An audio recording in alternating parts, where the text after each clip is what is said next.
Classroom 2 में क्या students रहते हैं? Hello, can you hear me?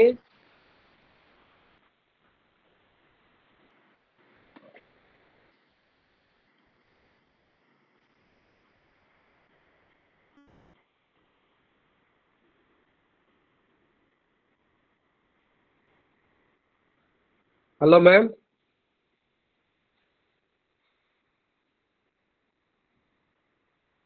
Class शुरू कर दीजिए मैम, अभी स्टूडेंट्स आ गए हैं।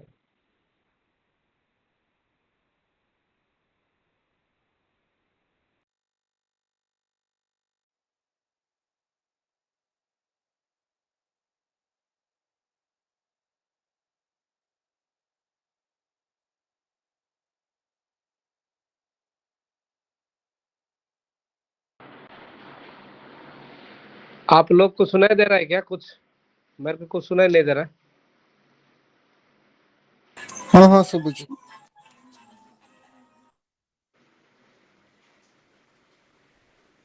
ओ, मैम आई थी लेकिन पता नहीं। मैम आप शुरू कर दीजिए मैम।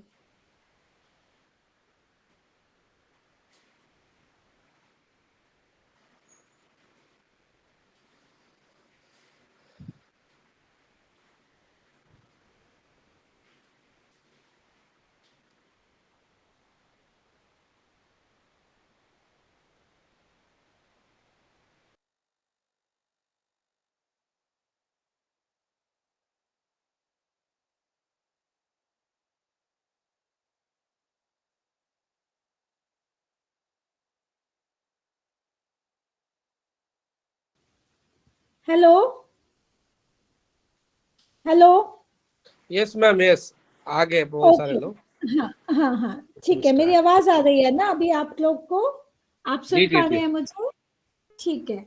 अच्छा, मैं ये बोल रही थी कि क्या आप में से आप लोग मुझे अपना इंट्रोडक्शन देना चाहेंगे, मेरे से बात करना चाहेंगे इनफॉर्मली, अपने बारे में कुछ बताना चाहेंगे? Sure sure ma'am. हाँ। मेरा नाम हनक माझी है। I'm working in a social sector, working as अच्छा। a area manager for East Zone. I live in Bhubaneswar, and I'm working in social sector last 15 years. This oh is my great, good good. हाँ, और आप में से कोई गणेश, आप विश्वेश्वर और शताब्दी, कोई अपने बारे में बताना चाहेगा, बात करना चाहेगा? मर्जी है, कोई कंपल्शन नहीं है, जरूरी नहीं है। अगर आप लोग कंफर्टेबल ऐसे ही हैं तो मैं आज का हमारा सब्जेक्ट जो है उसके बारे में बात शुरू करती हूँ। आप बात करना चाहें तो मुझे अच्छा लगेगा, अगर नहीं भी आप बात करना चाहते कोई बात नहीं। हम आज का जो हमारा सब्जेक्ट है उसके बारे में बात करते हैं, है ना? तो अभी हमारा जो सब्जेक्ट है वो कम्युनिटी ऑर्गेनाइजेशन का है, और कम्युनिटी ऑर्गेनाइजेशन के बारे में हम लोग ये आप लोगों का सब्जेक्ट MSW 009 है, और इसके बारे में आज हम लोग ब्लॉक फर्स्ट पढ़ेंगे। तो जो ब्लॉक फर्स्ट है ना, तो ब्लॉक फर्स्ट जो है वो concept of community and community work है, इसमें हम लोग इसके बारे में बात करेंगे, पहला यूनिट है। तो सबसे पहले मैं इंग्लिश और हिंदी दोनों वर्ड्स को मिक्स करके कोशिश करूंगी कि आप लोग जितना भी हिंदी और इंग्लिश का मिक्सचर अगर समझ पाए तो उस तरीके से मैं बात करने की कोशिश करूंगी आप लोगों से। आई होप ये आप लोगों के लिए ज़्यादा डिफिकल्ट नहीं रहेगा, क्योंकि इतना आप लोग अगर MSW में हैं तो समझते होंगे, है ना? तो इसमें जो पहला है यूनिट वो है concept of community and community work. हाँ, तो ये है इसके अंदर। तो पहले सबसे पहले हम बात करते हैं कि कम्युनिटी क्या है, जिसको हम हिंदी में समुदाय बोलते हैं। तो कम्युनिटी क्या है?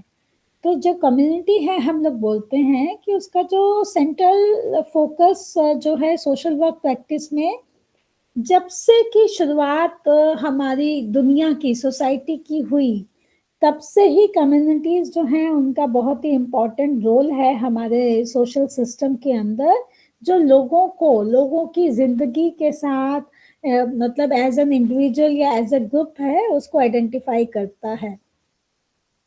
सोशल वर्कर्स जो हैं वो इस में फील्ड में माइक्रो लेवल पे जो हैं वो कोशिश करते हैं कि वो समझ पाए लोगों की जो जो टू अंडरस्टैंड कि उनका मैक्रो लेवल की जो प्रॉब्लम है। माइक्रो और मैक्रो आप समझते हो ना, दोनों बातों में फर्क। माइक्रो होता है जब लार्ज स्केल पे हम बात करते हैं, मैक्रो हो जाता है जब हम स्मॉल इंडिविजुअल लेवल टाइप की बात करते हैं, तो उसके लिए हम मैक्रो वर्ड यूज करते हैं। तो कि वो जो कम्युनिटी के अंदर, जो समुदाय के अंदर जो लोग रहते हैं, ग्रुप्स में रहते हैं, किस तरीके से रहते हैं, उनकी प्रॉब्लम को समझ सकें। सो मैक्रो लेवल पे जो सोशल वर्कर होते हैं उनका बेसिकली जो प्रैक्टिस है, उनका जो फोकस रहता है वो प्रोग्राम प्लानिंग और एडमिनिस्ट्रेशन का रहता है। और कम्युनिटी जो होता है वो उनका सेंट्रल होता है, उनके काम का सेंट्रल होता है। तो सबसे पहले हम लोग जो आप लोगों का इस सब्जेक्ट का जो मेन फोकस रहेगा, पहला जो चैप्टर का मेन फोकस रहेगा वो रहेगा, सबसे पहले हम लोग समझने की कोशिश करेंगे कि कम्युनिटी की क्या डेफिनेशन है, कम्युनिटी से हम लोग क्या समझते हैं। तो सबसे पहले एक मैकगाइवर और पेज की ने एक डेफिनेशन दी। मैं एक बात मैं यहाँ आपको शुरू में ही बताना चाहूंगी, जब हम लोग कोई भी इस तरीके का सब्जेक्ट पढ़ते हैं, बात करते हैं, और जो हमारे लिए मेन इम्पॉर्टेंट डेफिनेशंस होती हैं, तो हमें कोशिश करनी चाहिए, स्पेशली फॉर आवर हमारा जो 20 नंबर के जो क्वेश्चंस होते हैं, उनके लिए हम लोगों को मिनिमम हमें कोशिश करनी चाहिए कि 2 डेफिनेशंस जो किसी ऑथर की हैं वो हम उनकी लैंग्वेज में उनको याद करें। अपनी भाषा में तो हम लोग कम्युनिटी को डिस्क्राइब करेंगे, लेकिन कुछ हम लोगों के लिए जो ज़्यादा इम्पोर्टेंट रहता है वो रहता है कि हम लोग मेन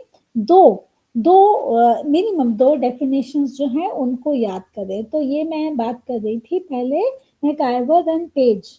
उनकी डेफिनेशन है कि कम्युनिटी जो है is wherever the members of any group, small group or large group, live together in such a way that they share not this or that particular interest, but the basic condition of common life, है ना।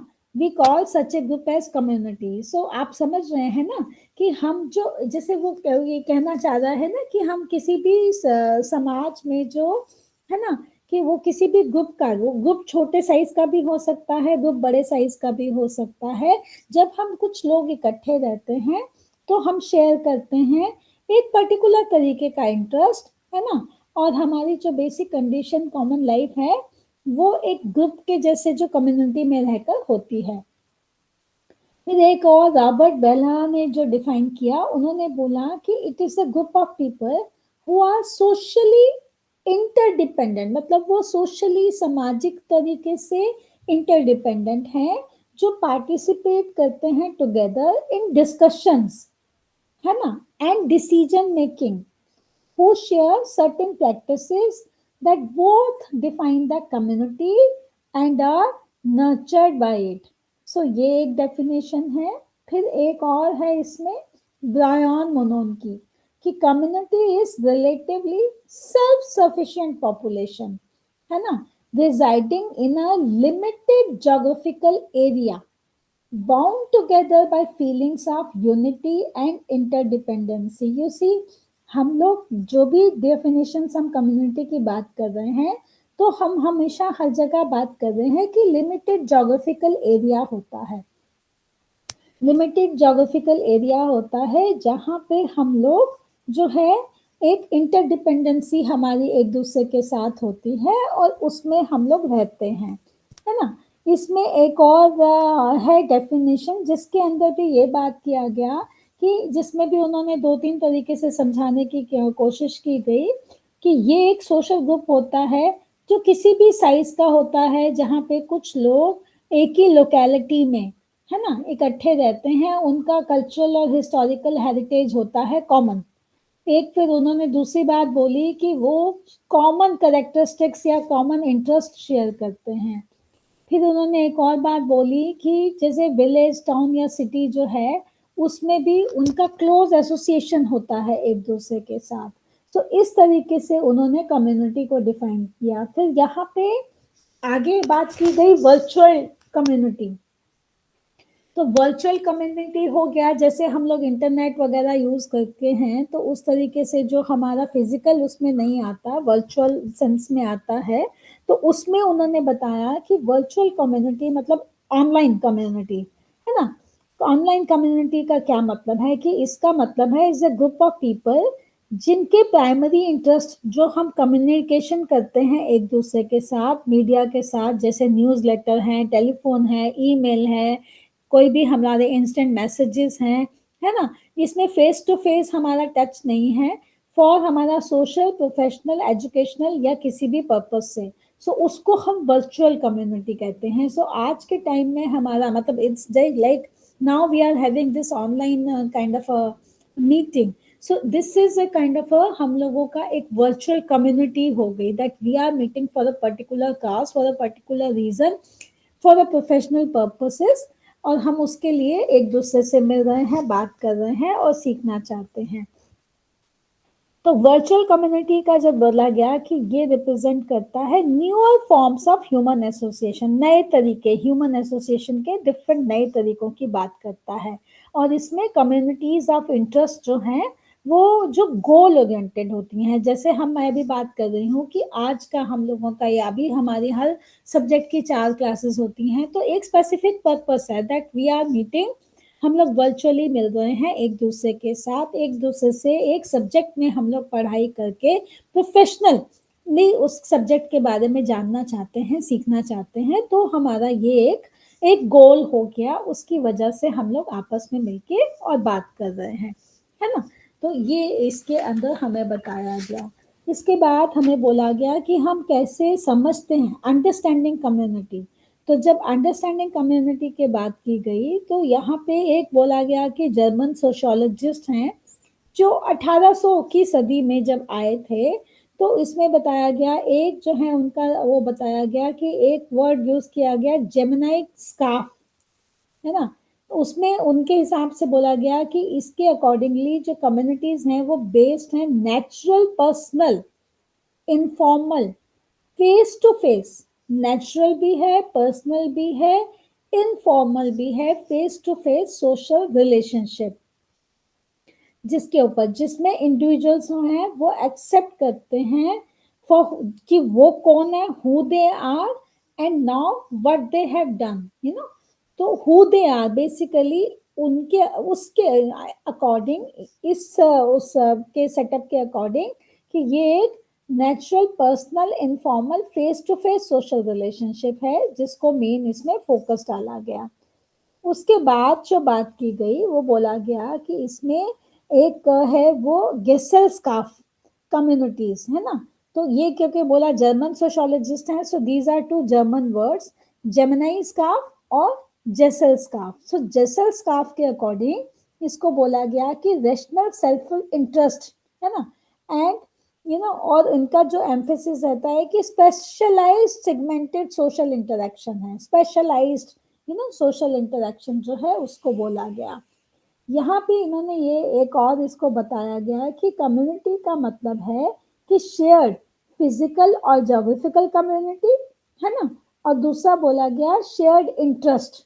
तो दो बातें important यहाँ पे किया गया कि जोग्राफिकल एरिया जो है वो हम लोग शेयर करते हैं, और दूसरा सिमिलर काइंड ऑफ इंटरेस्ट या उसको हमारी जो फंक्शनल कम्युनिटी है उसमें हम रहते हैं।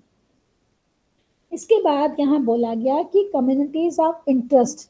सो कम्युनिटीज ऑफ इंटरेस्ट की जो बात की गई तो उसमें फिर ये बात की गई कि फिजिकल स्पेस, है ना, शेयर्ड इंटरेस्ट और कैरेक्टरिस्टिक्स की बात की गई, and they provide the basic for one's personal identity, है ना। थिंग्स लाइक रेस, एथनिसिटी, है ना, religion, culture, social class, professional affiliation, and sexual orientation. These are some forms of the communities of interest. फिर इन्होंने आगे भी बोला कि communities of interest sometimes overlap, कभी कभी वो ओवरलैप भी करते हैं, है ना। जिसमें इन्होंने बोला गया locality based communities as when a residential area contains a high proportion of people whose personal identity is tied to one or other specific interest group such as the slum, है ना. सो जैसे इन्होंने बोला महिला मिलान इन मुंबई, तो इस तरीके की जो चीजें हैं उस पर एम्फेसिस डाला. इसके बाद यहाँ हमारा आता है कि सोशल वर्क के पर्सपेक्टिव से हम कम्युनिटी को कैसे कंस्ट्रक्ट करते हैं, कि construction of community from the point of view of social workers. तो ये हम अलग अलग पर्सपेक्टिव से समझते हैं. सबसे पहले हम बात करते हैं community as a social system. तो कम्युनिटी को हम एज ए सोशल सिस्टम कैसे समझते हैं, तो इसका इन्होंने इसको समझाने के लिए बताया कि individual might be viewing as one element within a family or kinship group, और इसमें kinship group exists within a community, है ना. So community within a stagnation या society, it's a system provides a useful framework for understanding the structure of community and the processes that ties the structure element together. So basically इसमें सब systems हैं जो perform करते हैं specialised function that meet the needs of the entire community. So यहाँ जो important है कि एक कम्युनिटी के अंदर सब सिस्टम्स बन जाते हैं जो एक स्पेशलाइज तरीके का फंक्शन करते हैं, जो उस कम्युनिटी की नीड्स को फुलफिल कर सकते हैं. तो ये इन्होंने बोला कि जो सोशल वर्कर्स हैं उनको क्रिटिकली एग्जामिन करना होता है कि हाउ जो सब सिस्टम कम्युनिटी के अंदर बने हैं, है ना, वो किस तरीके से जो क्लाइंट्स हैं, जो कम्युनिटी के अंदर जो ग्रुप्स हैं, उनकी नीड्स को फुलफिल कर सकते हैं. सो उसके लिए उन्हें कम्युनिटी की असेसमेंट कर सकते हैं कि कम्युनिटी की क्या नीड्स हैं, उनकी कम्युनिटी की क्या स्ट्रेंथ्स हैं, उसके अकॉर्डिंगली ये काम किया जा सकता है. तो ये सोशल सिस्टम हुआ. दूसरा है community as a ecological system. So जब हम इकोलॉजिकल सिस्टम की बात करते हैं, सो इसका मतलब close inter relationship with the environment, है ना, इन अ सिम्बियोटिक मैनर. तो यहाँ इन्होंने बताया कि बेसिकली जब हम ये बात करते हैं, so that means a specific location interact with the community. इसमें मतलब हो गया कि पॉपुलेशन कैरेक्टरिस्टिक्स जैसे साइज, डेंसिटी, डाइवर्सिटी क्या होगी, है ना, और टेक्नोलॉजी कि क्या production of goods and services, transportation या कम्युनिकेशन के क्या तरीके यूज होंगे, और फिर फिजिकल इंफ्रा जो फीचर्स हैं जैसे जो कि बहुत सिग्निफिकेंट रोल प्ले करते हैं कि कैसे हम लोग आपस में, लोग जो हैं कम्युनिटी के, उनका इंटरेक्शन पैटर्न क्या होगा, है ना. सो इसके बारे में बात की गई. तो यहाँ इन्होंने बोला कि इसको इकोलॉजिकल सिस्टम को समझने के लिए हमें वहाँ का स्ट्रक्चर समझना पड़ेगा. तो स्ट्रक्चर के लिए हमें देखना पड़ेगा कि डायनामिक प्रोसेसेस. सो डायनामिक प्रोसेसेस क्या क्या हैं. तो डायनामिक जो प्रोसेसेस हैं उसमें इन्होंने एक्सप्लेन किया पहले, सबसे पहले कंपटीशन, है ना, कि कंपटीशन बिटवीन वेरियस ग्रुप्स. उसके बाद इन्होंने बोला डोमिनेंस. डोमिनेंस मतलब एक पर्टिकुलर ग्रुप या कास्ट के लोग जो डोमिनेंट रहेंगे वहाँ पे. देन ये बात करते हैं centralization. Centralization of resources, economic या जो सोशल रिसोर्सेस हैं वो किसके हाथ में रहेंगे, किसका कैसा काम रहेगा. कंसंट्रेशन कि लोकेशन ऑफ जो स्पेसिफिक ग्रुप है ना, कि वो किनशिप का बॉन्ड है या रीजनल बॉन्ड है या कोई भी किसी भी तरीके का बॉन्ड है, तो वो लोग उस बॉन्ड के अकॉर्डिंगली वहाँ पे कैसे काम करेंगे. देन ये बात करते हैं सक्सेशन. सक्सेशन का मतलब है जहाँ पे पॉपुलेशन मूवमेंट जो है as a part of natural process को कैसे करता है. देन ये आर टॉकिंग अबाउट सेग्रीगेशन कि किस तरीके से when they could move to new areas, है ना, तो वो किस तरीके से सेग्रीगेट कर पाएंगे ऑन द बेसिस ऑफ अलग अलग तरह के अगर लोग हैं तो उनको अगर सेग्रीगेट करना है तो किस बेस पे किया जाएगा. So this is something which all comes under the ecological system. फिर ये थर्ड बात करते हैं community as a seat of power and conflict, है ना.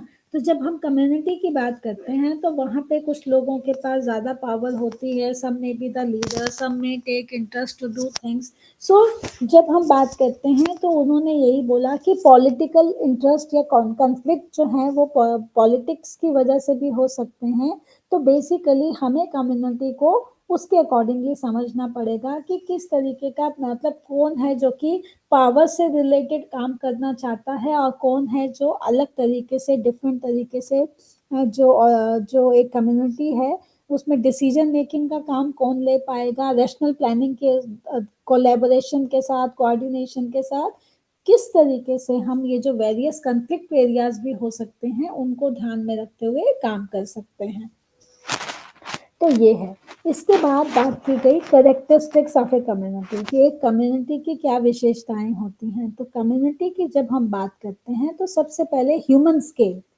तो जब ह्यूमन स्केल के लिए हम बोलते हैं तो कम्युनिटीज जो है उसमें individuals engage in face to face interaction with each other, है ना, direct contact with each other, तो वो ह्यूमन स्केल हुआ। Then identity and belonging. Identity and belonging मतलब belonging of and acceptance of each other, है ना। तो as well उनकी सिक्योरिटी। तो आइडेंटिटी और बिलोंगिंग होगी तभी हम लोगों के जो हम एक दूसरे के साथ सिक्योर फील करेंगे। तो उसके बारे में इसने बोला। थर्ड बात करता है ऑब्लिगेशंस। सो ऑब्लिगेशंस के लिए बोला जाता है कि in certain sense of rights and responsibility, है ना। So when we are as a citizen of India, as a citizen of the country, we also have certain obligations ना। तो हम ऑब्लिगेशंस की जब बात करते हैं तो वो हम रिलेट कर सकते हैं कि हमारे राइट्स एंड रिस्पॉन्सिबिलिटीज क्या होंगी, उसके अकॉर्डिंगली हम लोग कम्युनिटी में रह के कैसे काम करते हैं। अगेन यहाँ पे जो नेक्स्ट पॉइंट कैरेक्टरिस्टिक्स बोला गया वो जो अभी हमने पहले पढ़ा था जेमेंस्काइफ, तो वो बोला गया कि इसमें वैरायटी ऑफ रोल्स, है ना, जिसमें कि लोग कम्युनिटी के में हैं वो आपस में इंटरेक्ट करते हैं, है ना। तो उसको उसके अकॉर्डिंगली कि वो जो इंटरेक्शंस हैं वो कॉन्ट्रैक्चुअल जो हैं वो है, वो ऑब्लिगेटरी हो जाते हैं, उसके अकॉर्डिंगली उसमें काम किया जा सकता है। और इसका जो पांचवा कैरेक्टरिस्टिक्स है वो कल्चर है कि कल्चर कम्युनिटी में होंगे तो कम्युनिटी का एक स्पेसिफिक कल्चर होता है जो उसकी मेंबर्स की शेप बनाने में, वो कम्युनिटी को एग्जिस्ट करने में, कम्युनिटी का सोशल स्ट्रक्चर, इकोनॉमिक सिस्टम और पावर रिलेशन को डेवलप करने में काम आता है। तो ये इसके बाद आगे है, बात करते हैं कि place of community work with in social work practice. तो बेसिकली बोला गया यहाँ पे कि 19th सेंचुरी में जो था वो सबसे पहले, जैसे हमने पहले बात किया जब आप लोगों ने पहले अपना MSW फर्स्ट पेपर जब फर्स्ट ईयर में पढ़ा था और सेकंड पेपर, ये दोनों ही हमारे पेपर्स थे जिसमें हमने काफ़ी हिस्ट्री पढ़ी थी सोशल वर्क की। तो यहाँ पे इन्होंने बोला कि सबसे पहले जैसे हमारी टर्म जो यूज़ हुई थी इन सोशल वर्क सेटिंग, वो हम केस वर्क पे ज़्यादा एम्फेसिस दे रहे थे। तो धीरे धीरे जब हमने रिफॉर्म मूवमेंट्स की बात करी, रिफॉर्म्स करने की बात करी, तो हमारा ध्यान कम्युनिटी सर्विसेज पे भी गया। तो अमेरिका का एग्जाम्पल लिया कि अमेरिका में जो था सबसे पहले जो कम्युनिटी का जो कंसेप्ट आया तो उसमें बात की गई एजुकेशनल सर्विसेज की, रिक्रिएशनल सर्विसेज की और कम्युनिटी बेस्ड जो जनरल इश्यूज थे, हाउसिंग थी, लीगल एडवाइस थी। तो इन सब चीज़ों के ऊपर जो था वो जोर डाल करके काम किया गया था। फिर यहाँ पे अगला आ रहा है कि पर्पसेस ऑफ इंटरवेंशन क्या थी। सो कम्युनिटी वर्क का जो है वो बहुत वेरी करता है, हर कम्युनिटी का जो फोकस एरिया होगा वो डिफरेंट होगा। तो इंडियन सोसाइटी का जो माना जाता है कि हम लोग, सबको पता है कि हमारा मल्टी कल्चरल है ना। हम लोग इतने अलग अलग वेराइटी ऑफ पीपल हैं, वेराइटी ऑफ रिलीजन्स में बिलीव करते हैं, क्लास सिस्टम में बिलीव करते हैं। सो वी हैव हम लोगों का बहुत एक डिफरेंट वे ऑफ रिप्रेजेंटेशन है। तो इसमें बोला गया कि कम्युनिटी जो इंटरवेंशन है वो social, religious and political movements पे बेस्ड है। कि जो सोशल रियलिटी जो है वो बेटर लाइफ और मार्जिनलाइज्ड हाउ वो हम उसको जो डाइवर्सिटी ऑफ ग्रुप पॉपुलेशन और डाइवर्स हमारा जो कल्चरल पोजीशन है उनको ध्यान में रखते हुए हम लोग काम कर सकते हैं। इसके बाद हम यहाँ पे बोलते हैं कि एक चीज़ ऐसे बताई गई कि जो कम्युनिटी वर्क है वो हमें हेल्प करता है क्लैरिफाई करने के लिए प्रॉब्लम्स को, आइडेंटिफाई करने के लिए नीड्स को, है ना, और डेवलप करने के लिए capacity to deal with your own problem, है ना। सो कम्युनिटी के अंदर, मैं दोबारा रिपीट कर रही हूँ, कम्युनिटी का जो बेस है वो यही है कि कम्युनिटी की जो प्रॉब्लम्स हैं उनको आइडेंटिफाई करना, कैपेसिटी उसको डेवलप करना, कैपेसिटी बिल्ड करना, ताकि हम उन इश्यूज के साथ डील कर सकें। सो दिस इज इम्पोर्टेंट, हम लोगों के लिए ये बेस हम लोगों को समझना जरूरी है। सो यहाँ बोला कि कम्युनिटी डेवलपमेंट जो है वो ऑनगोइंग प्रोसेस है, डायलॉग्स का, एक कॉन्शियसनेस रेज करने का, एजुकेशन और एक्शन एम करके लोगों की मदद करने का, ताकि हम डिटरमाइन कर पाए और डेवलप कर पाए उनके वर्जन कि वो क्या समझते हैं कम्युनिटी से। सो इसके बारे में बोला गया।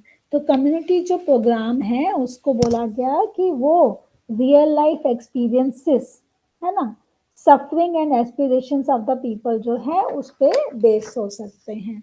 सो विद दिस हमारा जो फर्स्ट यूनिट है, इसमें देखिए हमारा ये जो कम्युनिटी ऑर्गेनाइजेशन जो हमारा सब्जेक्ट है, ये बेसिकली इसमें मैंने जो नोट किया, अभी मैंने फर्स्ट 2 ब्लॉक्स देखा था, तो ये जो फर्स्ट 2 ब्लॉक्स थे ये हमारे जो हैं इनमें 5-5 यूनिट हैं, है ना।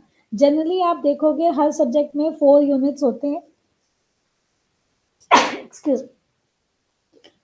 अधिकतर हम देखते हैं कि हमारे हर ब्लॉक में 4 यूनिट्स होते हैं, लेकिन हमारे इसमें ये जो हमारा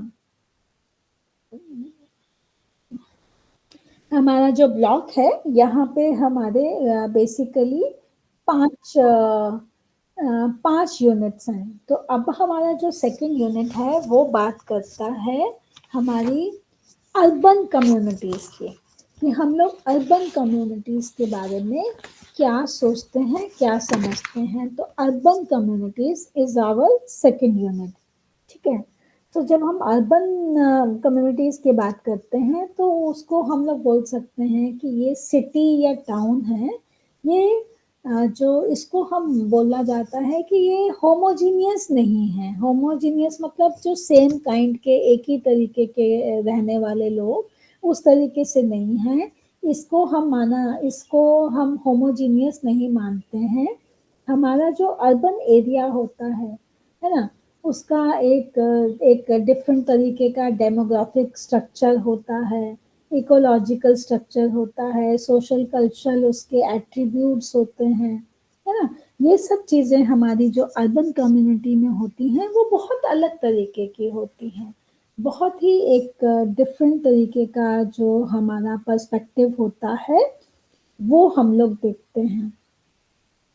तो इसमें मेन जब बात अर्बन कम्युनिटी की जब हम बात करते हैं तो इसके कुछ सोशियो कल्चरल एट्रीब्यूट्स हैं। तो जब हम सोशियो कल्चरल एट्रीब्यूट्स की बात करते हैं तो हम क्या जानना चाहते हैं, हम क्या समझना चाहते हैं। तो सबसे पहले इसमें हम बात करते हैं कि साइज ऑफ पॉपुलेशन, कि size of population urban areas में हम लोग सब रह रहे हैं। हम लोग अधिकतर, आप लोग भी अधिकतर मेरे अकॉर्डिंग मुझे लगता है कि आप लोग भी डिफरेंट सिटीज़ में रहते होंगे, है ना, क्योंकि आप लोग सब उड़ीसा से हैं मेरे ओपिनियन में, और अगर आप लोग भुवनेश्वर आरसी के साथ जुड़े हुए हैं तो आई एम नॉट श्योर कि आप खाली भुवनेश्वर में रहते हैं या आप लोग उड़ीसा के डिफरेंट पार्ट्स में आते हैं। लेकिन हम लोग अधिकतर, मतलब मेरा ये वो मानना है कि अधिकतर हम लोग जो हैं वो सिटीज़ में ज़्यादा रहते हैं, अर्बन एरियाज़ में ज़्यादा रहने वाले लोग हैं। तो वो बात होती है कि हम लोगों की जो साइज ऑफ पॉपुलेशन है वो बहुत डिफरेंट होती है। हम लोगों का जो अर्बन कम्युनिटीज़ का जो पॉपुलेशन का है वो अलग होता है। इसका जो degree of complexity of organization है बहुत तरीके से कॉम्प्लेक्स तरीके का इसका एक काम करने का ढंग होता है जो लोग कम्युनिटी अर्बन एरियाज में रहते हैं। इसको हम डिफ्रेंशिएट कर सकते हैं विलेजेस से। जनरली हम आगे जब रूरल एरियाज के बारे में पढ़ेंगे तो उसको हम लोग उसको के साथ कवर कर पाएंगे कि विलेजेस में हम लोगों का काम करने का ढंग बहुत ही अलग होता है ना। लेकिन हम जब अर्बन एरियाज में रहते हैं तो एक डिफरेंट ही पर्सपेक्टिव के साथ रहते हैं। हमारी सोच, हमारा काम करने का ढंग, जीने का ढंग अर्बन एरियाज में बहुत डिफरेंट होता है ना। और हमारा जो ये हमारी जो कंसंट्रेशन ऑफ पॉपुलेशन है वो भी अलग तरीके से रहती है। इसमें जैसे प्रीडोमिनेंस जो है वो नॉन एग्रीकल्चरल एक्टिविटीज़ होती हैं, है ना। अगर हम अर्बन कम्युनिटीज़ में रहते हैं, हम लोग अभी जितने भी लोग हैं, अभी हम लोग आप लोग 2-3 स्टूडेंट ही हो अभी, अगर हम बात करें तो हम लोग ये बात को समझते हैं। हम लोग अगर कम्युनिटीज़ में अर्बन एरियाज में रहते हैं तो अर्बन एरियाज में तो कहाँ हमें एग्रीकल्चरल सेटअप मिलता है। हम लोग सब में डिफरेंट एजुकेशनल सेटअप में, डिफरेंट एमएनसीज में, डिफरेंट इंडस्ट्रीज में, डिफरेंट काइंड ऑफ सेटअप में जो है हम लोगों का जीने का ढंग, है ना। हम लोग अधिकतर सर्विस में, इवन जॉब भी है, जॉब मार्केट भी है, इवन गवर्नमेंट जॉब, और अगर एनजीओ सेक्टर में जाओ, अगर प्राइवेट जॉब सेक्टर्स में जाओ, तो ये सब चीज़ें जब हम अर्बन कम्युनिटीज में बात करते हैं, अर्बन एरियाज की बात करते हैं, सो ये हमारा रूरल एरिया से बहुत डिफरेंट रहता है। तो बहुत ही वैरायटी ऑफ जॉब्स हम लोगों को देखने को मिलती है जब हम बात करते हैं अर्बन कम्युनिटीज की।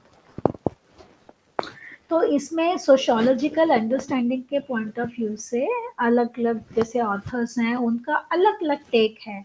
मैक्स वेबर ने बोला, उनके अकॉर्डिंगली, मैक्स वेबर के अकॉर्डिंगली ये माना गया कि जब हम अर्बन कम्युनिटीज़ की बात करते हैं तो प्रेजेंस ऑफ मार्केट्स हैं, है ना। और अधिकतर ये माना गया कि स्पेशलाइज्ड क्लास ऑफ ट्रेडर्स हैं।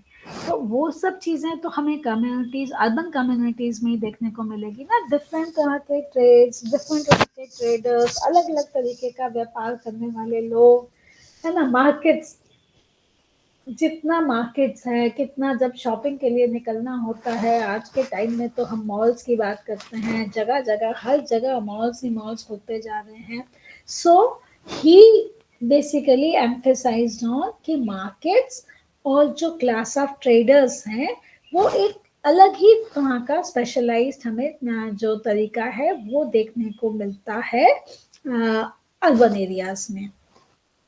देन गिडियन, तो गिडियन ने अर्बन कम्युनिटीज के लिए बोला कि ये एक तरीका है कि ये जब प्री इंडस्ट्रियल कम्युनिटी की हम बात करते हैं, है ना, तो उसमें उन्होंने बोला कि बहुत ही विदाउट, उसमें उनका है कि विदाउट एनी सोफिस्टिकेटेड मार्केट नहीं है ना, मशीन्स नहीं है, विदाउट उनके बिना, जैसे एक मशीन्स और टेक्नोलॉजी प्री इंडस्ट्रियल सिटी था। अब जब हम इंडस्ट्रियल सिटी की बात करते हैं, कम्युनिटी की बात करते हैं, तो यहाँ पे एनर्जी सोर्सेस हैं, एटॉमिक पावर है। तो हम अब अगर हम इंडस्ट्रियल रिवॉल्यूशन हो गया, आ गया, उसके बाद के आज की अर्बन कम्युनिटीज की बात करते हैं, so we find variety of technological things, you know. बहुत ज़्यादा एटॉमिक पावर आ गई, एनर्जी रिसोर्सेस आ गए। अब जैसे हम लोग आज के टाइम में, बहुत छोटा सा एग्जांपल अगर हम लोग सोचें, अगर आप, मैं मतलब मेरे को देखने से ही आपको लगता होगा कि मैं बहुत यंग नहीं हूँ, तो अकॉर्डिंगली हम लोगों के टाइम में तो, पहले के टाइम में तो मोबाइल फोन्स तो हमने कभी सुने भी नहीं थे, देखे भी नहीं थे। जब हम लोग पढ़ते थे या पढ़ के, इवन मैंने जो आई रिमेम्बर, मैंने जब अपनी फर्स्ट जॉब भी की थी तब तक भी हमारे टाइम में फोन्स तो एग्जिस्टेंस में थे नहीं। फोन्स जो शुरू हुए थे, मेरे को याद है 2000 के बाद धीरे धीरे आना शुरू हुआ, और आज के टाइम में तो हमारे को लगता नहीं कि पूरे देश में ही कोई ऐसा इंसान बचा होगा। मतलब हर घर में बच्चों को भी, अगर तो अब तो गांव में भी ये फोन्स वगैरह सब कुछ आ गया, तो ये चीज़ें अर्बन एरियाज में तो ऑल द मोर हम लोग के पास कॉमनली अवेलेबल हैं. So this is what. Then Herbert. तो हर्बर्ट ने बोला कि लॉस ऑफ किनशिप, है ना. तो जो प्राइमरी कम्युनिटीज थी तो उसमें जैसे नेबरहुड टाइज और मोर इंटीमेट जो है उसको बोला गया, उस पे ज़्यादा उन्होंने ध्यान दिया कि लैक ऑफ किनशिप. ये तो है जो किनशिप केयर की हम बात करते हैं. तो और जो एक हम जब रूरल एरियाज के बारे में इसके बाद बात करेंगे तो हम और द मोर समझेंगे कि हम लोग जब जॉइंट फैमिली सिस्टम या किनशिप केयर की बात करते हैं वो more commonly seen rural areas में होता है. कम्युनिटीज़ में, अर्बन कम्युनिटीज़ में वो चीज़ें कम देखने को मिलती हैं. फिर आगे हम बात करते हैं कि सेंसस. सो सेंसस में यहाँ हम बात करते हैं कि यहाँ जो है म्युनिसिपल कॉरपोरेशंस या म्युनिसिपैलिटीज जो हैं वो देखने को मिलती हैं जब हम अर्बन कम्युनिटीज के बारे में बात करते हैं, है ना. और ये बात होती है कि इसमें जो नोटिफाइड एरिया है ना, जो नोटिफाइड एरिया है इसमें कमिटीज जो हैं उसमें कंटेनमेंट बोर्ड्स होते हैं. पॉपुलेशन के हिसाब से पॉपुलेशन के लिए बोला जाता है कि नॉट कि population not less than 5,000 people, ये माना जाता है कि अगर 5,000 से जो कम लोग हैं तो हम अर्बन कम्युनिटीज को हम उसके साथ लिंक नहीं कर सकते हैं अगर हम ये बोलते हैं. तो उसमें ये एक इम्पॉर्टेंट फीचर है कि नॉट लेस देन 5,000 पीपल होने चाहिए. अगर उसमें ये बोला गया कि 1,000 पर्सन जो है, 1,000 लोग जो हैं वो पर स्क्वायर माइल का जो एरिया है उसमें होते हैं. और इसमें यहाँ पे और लिखा गया कि 9,400 पीपल पर स्क्वायर किलोमीटर ये माना जाता है जब हम अर्बन कम्युनिटीज की बात करते हैं.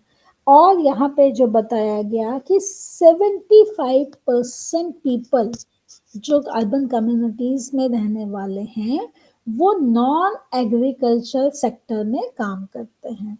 So these are few important features as per census के अकॉर्डिंगली, है ना. सेंसस के अकॉर्डिंगली ये चीज़ें हैं हमारे लिए इम्पोर्टेंट कि हम लोग किस तरीके से जो हैं क्या क्या हमारी अर्बन कम्युनिटीज़ की विशेषताएं हैं, क्या क्या इम्पोर्टेंट एस्पेक्ट्स हैं जो हम लोगों को ध्यान करने चाहिए. इसके आगे हम बात करते हैं कि अर्बन एग्लोमरेशन क्या होता है. सो अर्बन एग्लोमरेशन का जो मतलब है उसके अंदर उसमें जो बात की जाती है कि अर्बन स्प्रेड एंड ग्रोथ, या इसको सिंपल वर्ड्स में बताया गया कि मास मतलब बहुत ज़्यादा कलेक्शन ऑफ थिंग्स, है ना. तो कलेक्शन ऑफ थिंग्स जो है जैसे गैलरीज, बार, रेस्टोरेंट, शॉप्स वगैरह ये सब चीज़ों ऐसे समझाने के लिए बोला गया है. सो एग्लोमरेशंस का मतलब spread and growth of these kind of collection of things जो अलग अलग तरीके की है उससे हम कैसे समझते हैं. तो उन्होंने बोला यहाँ पे बताया कि ये इसमें ये कहा गया कि वन और मोर कंटिन्यूअस आउटग्रोथ्स है इसके अंदर.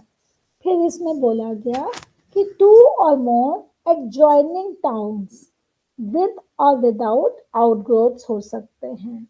फिर इसमें बोला गया कि city and one adjoining towns जो हैं इसमें भी all जो with और without growths जो हैं all of which form a continuous spread, कि किस तरीके से वो कॉन्टिन्यूसली स्प्रेड कर सकते हैं. इसमें अब आगे हमें ना कुछ फिगर्स दिए गए हैं, फिगर्स के बारे में बात कर रहे हैं हम. तो यहाँ बताया गया कि हमारा जो 2001 का सेंसस है सो उसके अकॉर्डिंगली, है ना, according to census 2001 72.2% that is इसमें बोला गया कि दैट मीन्स 742 मिलियन जो हमारा पीपल हैं वो रूरल एरियाज में हैं एंड 27.8%, ये फिगर्स जो इसमें हैं आप लोगों के बुक में जो मेरे पास अवेलेबल हैं वो 2001 के फिगर्स हैं, बट आई ऑलवेज सजेस्ट कि हमारे गूगल पे करंट डाटास भी आ जाते हैं.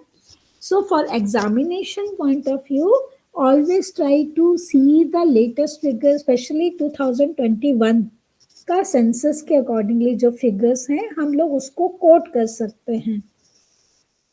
So that will be important. और उसमें बताया कि 285 million people are living in urban areas. उसके हम लोग का एक यहाँ पे ये जो एक बात बताई गई कि दिल्ली जो है उसमें हाईएस्ट है अर्बन पॉपुलेशन, दैट इज 93%, है ना. और हिमाचल प्रदेश में लोएस्ट है, that is 9.8%, you know. So this is again something which is important, that हमारा इतना इसमें आ रहा है. और हम लोग बात करते हैं कि हमारे देश में 35 सिटीज हैं जहाँ पे मोर देन 1 मिलियन पीपल जो हैं वो रहते हैं. मुंबई में, है ना, मुंबई की बात इन्होंने की गई, Bombay, Mumbai, whatever name we call it, कि मुंबई में 16 मिलियन जो हैं people are living in urban areas, and that is world's 4th number की लार्जेस्ट सिटी है जो हम बात करते हैं. और उस जो कि फॉलोड बाय कलकत्ता जो कि नंबर 5 पे आती है ना. तो अगर अब हम बात करते हैं कि अर्बन कम्युनिटीज के करेक्टरिस्टिक्स क्या हैं, है ना, कि व्हाट आर इम्पोर्टेंट एस्पेक्ट्स, है ना, फॉर अर्बन कम्युनिटीज. तो सबसे पहले यहाँ पे हम बात करेंगे सोशल एस्पेक्ट्स की. तो जब हम सोशल एस्पेक्ट्स की बात करते हैं so it talks about heterogeneity and diversity, है ना. सो डाइवर्स बैकग्राउंड है लोगों की, अलग अलग बैकग्राउंड के लोग रहते हैं, अलग अलग कल्चर को बिलोंग करते हैं. ये तो हम लोग समझते ही हैं कि different kind of people, different caste and class people are living in urban areas. Urban areas के लिए ये चीज़ बहुत कॉमन है ना. अब जैसे वी आर, हम लोग अगर अर्बन एरियाज में रहते हैं, हम स्कूल कॉलेजेस में पढ़ते हैं, हम लोग जॉब में हैं, हम लोग बसेस में ट्रैवल करते हैं, या अर्बन हमारा दिल्ली जैसी जगह में तो हम लोग मेट्रो में बहुत ज़्यादा ट्रैवल करते हैं.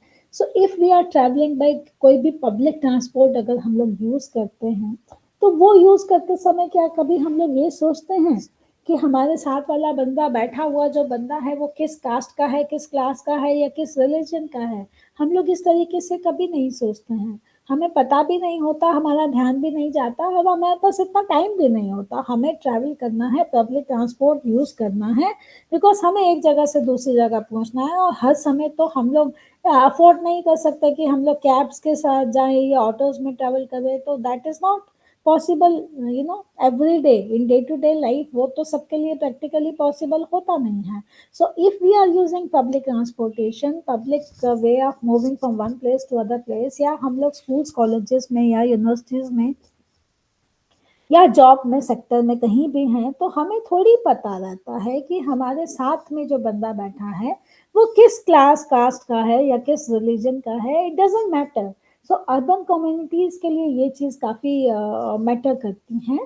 इसके बाद बात आती है सोशल कंट्रोल. तो सोशल कंट्रोल्स में लॉ, लेजिस्लेशन, पॉलिसी, कोड्स, है ना, प्लेंटी ऑफ अपॉर्चुनिटीज हम लोगों के लिए हैं ऑक्यूपेशन की. पीपल जो हैं, हाँ, ये जनरली देखा जाता है ज़्यादा क्लास कॉन्शियस तो लोग हम लोगों को देखने को मिलता है कि जो मॉडर्न कम्युनिटीज़ हैं, तो ये चीज़ कभी कभी हमें देखने को मिलता है कि जो the people who are living in, you know, high, who believe in the or who are from the higher class families, they have a elite class, एक अपना ही जीने का रहने का ढंग. पर कभी कभी हमें ये लगता है, हम लोग middle class people generally we feel, हाँ, जो the person who is from a lower class, we really need to see कि हमें उसके साथ किस तरीके से क्या मदद करनी है. Middle class people still have a mentality to give, जो है एक यू नो प्यार से बात करना, थोड़ा रिस्पेक्ट देना. एलीट क्लास का एक अपना हो जाता है for their name and fame, वो अगर पुअर क्लास के लिए काम करना चाहते हैं तो उसके पीछे they really want to have a big name and game. So ये सब चीजें हैं।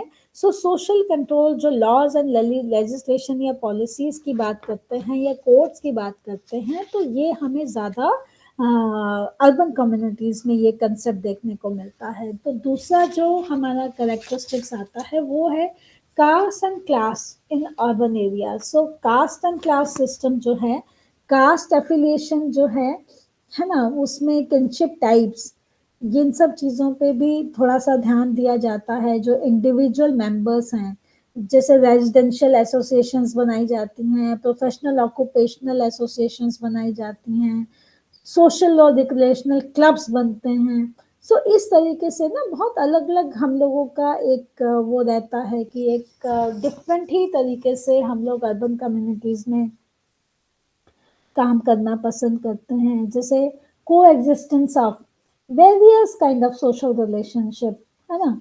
तो बहुत अलग अलग तरह की रिलेशनशिप लोगों में हमें देखने को मिलती है जब हम लोग अर्बन कम्युनिटीज की बात करते हैं। इमिग्रेंट्स, इमिग्रेंट्स तो आज के टाइम में तो हर, और दिल्ली जैसी जगह, अगर मैं दिल्ली से बिलोंग करती हूँ तो मुझे तो लगता है दिल्ली की पॉपुलेशन जो है इतनी इतनी ज़्यादा, may be 4 to 5 times increase हो गई है in the last 10 to 20 years।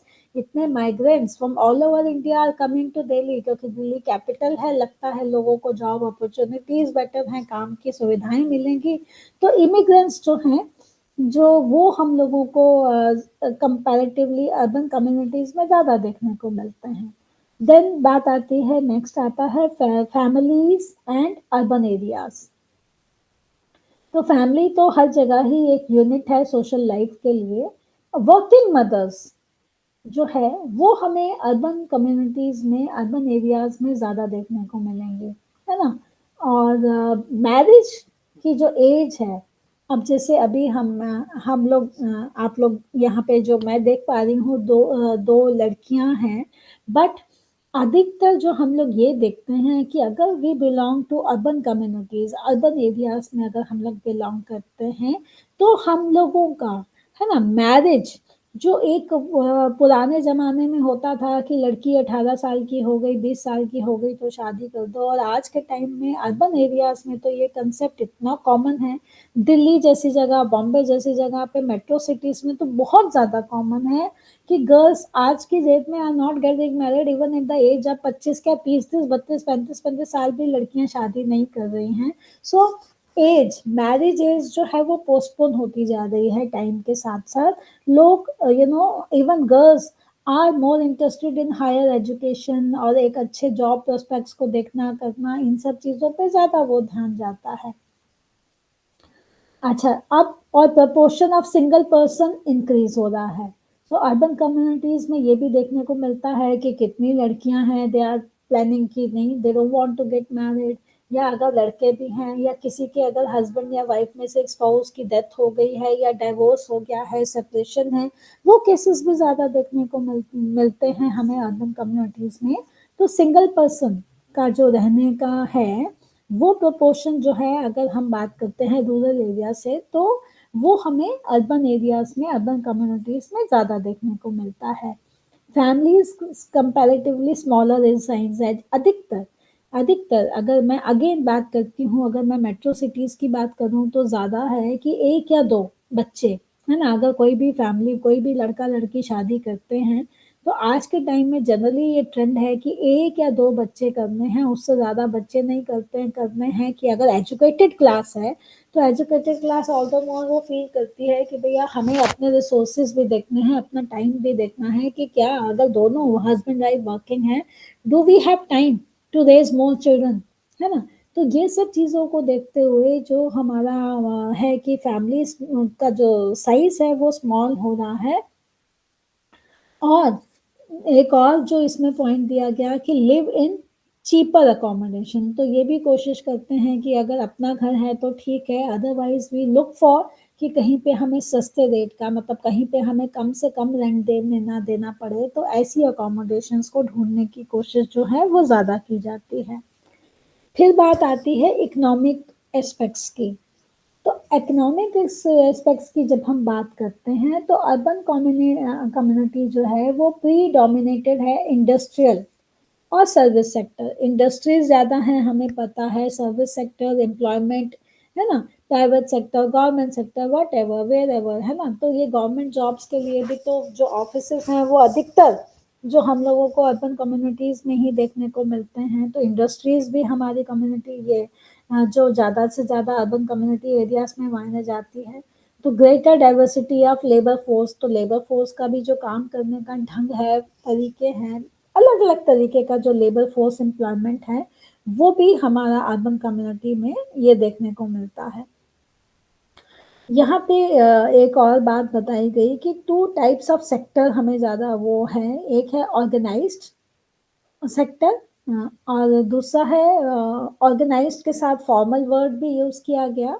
उसमें जैसे आ जाता है कि मॉडर्न टेक्नोलॉजी क्या है, पब्लिक और प्राइवेट सेक्टर्स हैं, ग्लोबल फाइनेंशियल या इकोनॉमिक सिस्टम है। सो ये सब हम इंक्लूड कर लेते हैं ऑर्गेनाइज्ड सेक्टर में। और दूसरा बात किया जाता है अनऑर्गेनाइज्ड या इनफॉर्मल सेक्टर। सो जब हम अनऑर्गेनाइज्ड और इनफॉर्मल सेक्टर की बात करते हैं तो यहाँ पे आ जाता है स्मॉल स्केल ऑपरेशन, है ना, लेस एडवांस टेक्नोलॉजी है, अनरेगुलेटेड मार्केट्स हैं, अनप्रोटेक्टेड लेबर है। सो ये सब जब हम काम के बारे में बात करते हैं, या अगर इसका मैं सबसे एक इजी एग्जांपल दूं तो अधिकतर जैसे हम लोगों के घरों में डोमेस्टिक सर्वेंट्स होती हैं, हमारे the person who comes to deliver newspaper और the person who presses our clothes and all. So ये सारे जब हम लोगों की बात करते हैं तो ये एक अनऑर्गेनाइज्ड जो इनफॉर्मल जो वे ऑफ वर्किंग है, उस तरीके के काम हम लोगों को देखने में मिलते हैं अर्बन कम्युनिटीज के अंदर। इसके बाद हम बात करते हैं inter relation between social and economic characteristics के, है ना। तो सोशल और इकोनॉमिक कैरेक्टरिस्टिक्स के इंटर रिलेशन हम कैसे समझते हैं, तो ये बात करते हैं कि इकोनॉमिक स्ट्रक्चर जो है वो क्लोजली लिंक्ड है विद सोशल सेटलमेंट, है ना। Setting of local economic are influenced by local governance. तो अर्बन पॉवर्टी की जब हम बात करते हैं तो यहाँ पे इन्होंने इसको समझाने के लिए बोला कि अर्बन कम्युनिटीज में जो अर्बन प्रॉपर पॉवर्टी है, जो पॉवर्टी एरिया है, जब हम बात करते हैं तो अर्बन पॉवर्टी के लिए यहाँ जो फिगर दी गई थी वो 23.62% पॉपुलेशन अर्बन कम्युनिटीज के लिए बोला गया कि अर्बन कम्युनिटीज की लगभग 24% जो पॉपुलेशन है वो जो है वो अंडर पॉवर्टी लाइन है। और ये भी बोला गया कि अर्बन जो पुअर पॉपुलेशन है या अर्बन पॉपुलेशन जो अंडर पॉवर्टी है वो 4% कम है रूरल एरिया से। तो ये भी बोला गया कि अगर हम कह रहे हैं कि लगभग 24% लोग अर्बन एरियाज में अंडर पॉवर्टी लाइन है तो वो पॉपुलेशन 4% कम है फ्रॉम द रूरल एरियाज, है ना। फिर ये बात करते हैं कि अर्बन रूरल लिंकेजेस की बात करते हैं तो यहाँ रूरल और अर्बन रिसोर्सेस और अपॉर्चुनिटीज के बारे में बात करते हैं। लिंकेजेस जो है उसको, उसकी जो नीड है उसको कैसे डेवलप किया जाए कम्युनिटी डेवलपमेंट प्रोग्राम्स के जरिए, वो भी जब हम लोग पढ़ेंगे तो उसके बारे में हम इसके बारे में बात कर पाएंगे कि हम जब कम्युनिटी डेवलपमेंट प्रोग्राम्स डेवलप करने की बात करते हैं अलग अलग तरीके से तो उसमें हम इसके बारे में कर सकते हैं। इसके बाद बात आगे जो बात की गई, इन्होंने बोला स्पेशल सेग्रीगेशन, है ना। तो उसमें है कि जो हमारा अर्बन जो हमारी कम्युनिटीज़ हैं वो सेग्रीगेटेड हैं रूरल कम्युनिटीज से, और जो कम्युनिटीज़ हैं उनका अपना एक अलग ही डिफरेंट तरह का लोकेशन है, ऑक्यूपेशन है, लिंग्विस्टिक अलग अलग है ना, रीजनल अलग है, कास्ट क्लास डिफरेंस हैं। तो ये चीज़ें हमें देखने को मिलती हैं। फिर यहाँ बात की गई कि स्पेसिफिक अर्बन कम्युनिटीज़ क्या होती हैं। तो स्पेसिफिक अर्बन कम्युनिटीज़ में इन्होंने बोला कि रिफ्यूजीज एंड डिस्प्लेस्ड कम्युनिटीज। तो ये एक अलग तरह की अर्बन कम्युनिटीज हो गई। अब जैसे मैं आप लोगों को, अगर मैं अपना एग्जांपल दूं तो मैं आपको बताऊं कि मेरी जो पहली जॉब थी जब मैंने एमएसडब्ल्यू किया था, दैट वाज टू ओल्ड, बहुत पुरानी बात हो गई, 1990 की बात है जब मैंने एमएसडब्ल्यू किया था। तो मेरी जो फर्स्ट जॉब थी वो UN high commission for refugees के साथ थी। तो हाई कमीशन फॉर रिफ्यूजीज के साथ हम लोग डील करते थे उस जमाने में, और आज भी चलता है ये सब, कि अफगान रिफ्यूजीज मैक्सिमम नंबर के यूएनएचसीआर में रजिस्टर होते थे, और उसके अलावा कुछ अलग अलग कंट्रीज के साथ, सोमालिया के साथ, इवन इवन हमारे पास कुछ पाकिस्तानी रिफ्यूजीज भी थे, चाइना के रिफ्यूजीज भी थे, ईरान इराक के रिफ्यूजीज भी थे। But the maximum case load हम लोगों के पास जो था वो अफगान रिफ्यूजीज का था। और अफगान रिफ्यूजीज, अगर मैं दिल्ली की कम्युनिटीज की बात करूं तो वो कुछ स्पेसिफिक कम्युनिटीज में, अर्बन कम्युनिटी तो था बट वो स्पेसिफिक एरियाज में ही रहने वाले लोग थे। तो बेसिकली जो डिस्प्लेस्ड लोग हैं या जो रेफ्यूजीज हैं वो भी अर्बन कम्युनिटीज में बाहर बाहर से, अलग अलग कंट्रीज से भी आकर के रहते हैं, अलग अलग हमारे राज्यों से भी आकर के रहते हैं, है ना।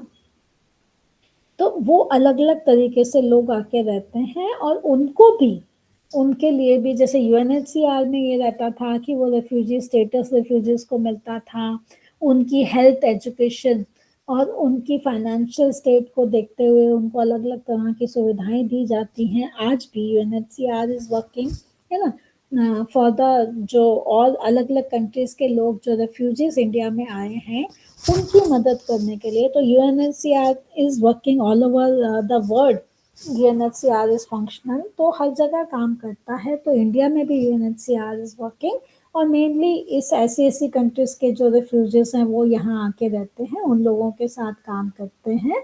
सो ये एक चीज़ है।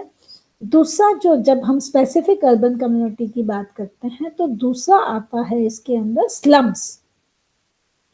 हमको सबको पता है, हम लोग ये बात बहुत इजीली समझ सकते हैं कि अर्बन कम्युनिटीज में स्लम एरियाज जो हैं हर जगह, हमारी एक कॉलोनी होगी, एक स्पेसिफिक हमारा एरिया होगा, उसके साथ एक स्लम एरिया भी साथ साथ ही डेवलप किए हुए स्लम एरियाज भी होते हैं, है ना।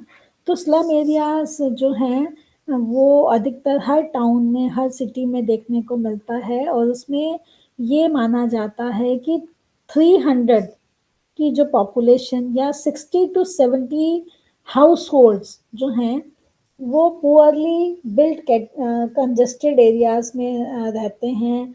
उनका अनहाइजीनिक कंडीशन देखने को मिलती है, इन एडिक्वेट उनका जो इंफ्रास्ट्रक्चर होता है ना, उनके पास जो बोला जाता है कि लैक ऑफ बेसिक सर्विसेज नहीं होती हैं, है ना, ओवर क्राउडिंग होती है हर समय, सर्विसेज भी कम हैं, फैसिलिटीज़ भी कम होती हैं। अधिकतर लोग जो स्लम्स में रहते हैं वो अंडर द पॉवर्टी लाइन रहते हैं। सो इस तरीके की जो डिफ़िकल्ट सिचुएशंस हैं, जो डिफ़िकल्ट हम लोग मानते हैं कि स्लम एरियाज़ में, ये हमेशा माना जाता है the people who are living in slum area, वहाँ अनहाइजीनिक कंडीशन ज़्यादा देखने को मिलती है, वहाँ के लोगों को बीमारियाँ ज़्यादा होने की हमेशा एक डर रहता है, क्योंकि हाइजीनिक कंडीशन नहीं है। इतनी इतनी से छोटे छोटे से एक एक कमरे में 10 10 12 12 लोग रहते हैं, तो उनको इंफ्रास्ट्रक्चर भी इनएडिक्वेट होता है, तो सैनिटेशन भी नहीं है प्रॉपर, तो बहुत ही अलग अलग तरह के जो इश्यूज हैं वो डेवलप हो सकते हैं, जो लोग हमारे अर्बन जो एरियाज है वहाँ पे जो स्पेसिफिक अर्बन, जब हम कम्युनिटी की बात करते हैं, जो दो हमने बात की, रेफ्यूजीज एंड डिस्प्लेस्ड कम्युनिटीज और दूसरा slum communities. So I hope we understand this. With this we complete our second unit. Okay, तो इसके साथ हमारा ये सेकेंड यूनिट ख़त्म होता है। आप में से किसी के मन में कोई सवाल है, कोई बात करना चाहते हैं, कोई कुछ पूछना चाहता है, बोलना चाहता है? आप तीन ही लोग हो, anyone has any question? Anybody? तीनों में से किसी के मन में कोई सवाल? नहीं? ओके, ठीक है। तो अब हम आगे जाते हैं रूरल कम्युनिटीज में। तो रूरल कम्युनिटीज को अब हम बात करते हैं, हम क्या समझते हैं रूरल कम्युनिटी से। तो रूरल कम्युनिटी को हमें समझने के लिए अगेन जो बातें हमें बोली गई तो उसमें यही आता है कि जो रूरल एरियाज है वहाँ पे हम जो लोग रहते हैं उनका क्या किस तरीके का साइज है, किस साइज की जो रूरल एरियाज का सेटअप है, क्या साइज है, वहाँ की पॉपुलेशन क्या है ना, वहाँ का फिजिकल स्ट्रक्चर कैसा है, वहाँ पे सोशल और इकोनॉमिक वेज क्या हैं वहाँ के, है ना, और इकोनॉमिक एंड पॉलिटिकल पॉलिसीज क्या हैं। तो ये कुछ बातें हैं जो हमारी रूरल कम्युनिटी को समझाने के बारे में हमें बताती हैं। तो इसमें हमें बताया गया कि जब हम बात करते हैं रूरल कम्युनिटीज़ की, तो रूरल कम्युनिटीज़ मतलब लोग जो रिजाइड करते हैं रूरल एरियाज में, उसमें हम अधिकतर उसको विलेज के नाम से ज़्यादा समझते हैं। तो विलेज को हम कहते हैं कि एक स्मॉलेस्ट एरिया ऑफ हैबिटेशन है ना, सबसे एक छोटा एक एरिया जहाँ पे लोग आसपास एक दूसरे के साथ मिलके रहते हैं, है ना। और रूरल बेस्ड जो है, उस रूरल एरियाज का जो बेस है वो है एग्रीकल्चर, है ना, and something to do with nature. अधिकतर हम लोग देखते हैं जो गांव में रहने वाले लोग हैं, हम हर जगह जो भी हम में से अब 2-3 लोग हैं, आप में से किसी ने शायद कभी कहीं गांव देखा हो, गांव विजिट किया हो, या किसी भी तरीके से अगर आप लोग कनेक्टेड हैं गांव के साथ, तो गांव के लिए एक इम्प्रेशन जो हमें हमेशा मिलता है वो यही मिलता है कि गांव के जो लोग हैं वो अधिकतर एग्रीकल्चर के, फार्मिंग का ही काम है ना, फार्मर्स जो हम हैं, जो फार्मर्स मानते हैं कि वो लोग अधिकतर हमारा जो काम है वो एग्रीकल्चर फील्ड का ही काम होता है, या जो भी काम है वो नेचर हमसे करवाना चाहती है, नेचर से रिलेटेड है, वो ही काम हमारा ज़्यादा होता है। तो विलेज में ये माना जाता है कि फूड प्रोड्यूसिंग यूनिट्स जो हैं, जो फूड प्रोड्यूस करती हैं, वो यूनिट जो है वो बहुत जो है वो ज़्यादा मानी जाती हैं, कि फूड प्रोड्यूसिंग यूनिट्स जो हैं उनका नंबर काफ़ी माना जाता है। और बेस हमारा जो है फूड प्रोड्यूसिंग यूनिट्स का भी जो बेस है वो एक एग्रीकल्चर बेस होता है। सो एग्रीकल्चर बेस के अकॉर्डिंगली ही वहाँ पे रूरल कम्युनिटीज के लोग जो हैं वो काम करते हैं। तो जैसे अभी इन्होंने आगे बात करते हैं कि डाइवर्सिटीज जो हैं वो रूरल कम्युनिटीज में देखने को मिलती है। तो उसको हम कैसे एक्सप्लेन करते हैं, हम किस तरीके से उसको समझाने की बात करते हैं। तो जो गांव है वो वेरी करते हैं, बहुत वेरी करते हैं अलग अलग तरीके से। किस तरीके से उनके नेचुरल रिसोर्सेज बेस अलग होते हैं, है ना। वहाँ के लोगों के जो नेचुरल रिसोर्सेस हैं वो एक शहर के लोगों से बहुत डिफरेंट होते हैं। उनका जो पॉपुलेशन डेंसिटी है वो भी अगर हम अर्बन कम्युनिटीज़ के साथ कंपेयर करेंगे तो वो बहुत डिफरेंट होती है। उनके डेमोग्राफिक फीचर्स भी अलग होते हैं। अमेनिटीज़, उनकी जो सुविधाएं हैं, जिस तरीके की वो ज़िंदगी जीते हैं, जिन बेसिक सुविधाओं की बात करते हैं, वो बहुत डिफरेंट होती हैं। अब इसका अगर मैं एग्जांपल एक छोटा सा लूँ, आज के टाइम में तो फिर भी हम देखेंगे कि गांव में जो है वो अब टीवी, रेडियो और फ्रिज जैसी चीज़ें, या इवन जो कूलर्स हैं वो फिर भी धीरे धीरे आ रहे हैं। जबकि अगर मैं अर्बन कम्युनिटीज़ की बात करूँ तो मुझे याद है कि मैं तो छोटी सी थी मतलब इवन मैं जो मेरी अब मतलब I am in my mid 50s, लेकिन मैं भी जब छोटी थी तो भी हमारे घर में जो था वो टीवी और फ्रिज हुआ करता था। और अब आज हम जिस जनरेशन के आप लोग हम लोग क्लास में हैं इस समय, और आज के टाइम में आज की दुनिया में हम अर्बन कम्युनिटीज की बात करें तो आजकल एसी, एयर कंडीशन इतना ज़्यादा कॉमन हो चुका है कि वो भी हर घर में। और इवन मैं देखती हूँ कि यहाँ पे कितनी बार अगर हम स्लम एरियाज में भी कहीं कहीं जाएं तो इवन मुझे कहीं कहीं कितने लोगों के घरों में एसी लगे हुए दिखते हैं, या और कूलर तो बिल्कुल कॉमन ही हो गया है कि स्लम एरियाज में कोई घर ऐसा नहीं होगा जहाँ पे कूलर ना लगा हो। पर जब हम रूरल एरियाज की बात करते हैं, हम विलेजेस की बात करते हैं, तो आज भी कितने ही गांव हमारे देश में बहुत ही पिछड़े हुए होंगे, जहाँ की जो बेसिक अमेनिटीज हैं वो बहुत पुअर हैं। जहाँ पे ये जो हम बातें अगर हम लोग बात करते हैं कि टीवी, फ्रिज या कूलर या एसी या वॉशिंग मशीन, वॉशिंग मशीन का तो कहीं पे कंसेप्ट भी नहीं होगा कि कपड़े कोई ऐसे वॉशिंग मशीनों में भी धोते हैं। अगर कोई बहुत पुराने तरीके के या बहुत हम ऐसे गांव में चले जाएं जो थोड़ा पिछड़े एरियाज में आते हैं, तो वो लोगों को वॉशिंग मशीन का तो कंसेप्ट समझ भी नहीं आएगा। जो ये अमेनिटीज हैं वो बहुत डिफर करती हैं, या जो डेमोग्राफिक फीचर्स हैं वो बहुत ही अलग तरीके के होते हैं। कनेक्टिविटी जो है, फिर ये कनेक्टिविटी की बात करते हैं तो अभी भी कितने ही गांव हमारे देश में ऐसे हैं जहाँ पे कितने कितने दूर दूर तक मेन रोड्स बनी हुई नहीं है, सड़कें नहीं हैं। ये कमियां हैं, है ना। जो हिस्टोरिसिटी या डाइवर्सिटी लाइफस्टाइल का बहुत अलग है। उनकी लैंग्वेज, उन लोगों का बात करने का ढंग, उनकी भाषा भी कई बार इतनी आसानी से, अगर हम हिंदी बोलने वाले लोग भी होंगे तो भी उनका जो वे ऑफ प्रोनाउंसिएशन होगा, बात करने का ढंग होगा, वो भी बहुत हम लोगों से अलग होगा।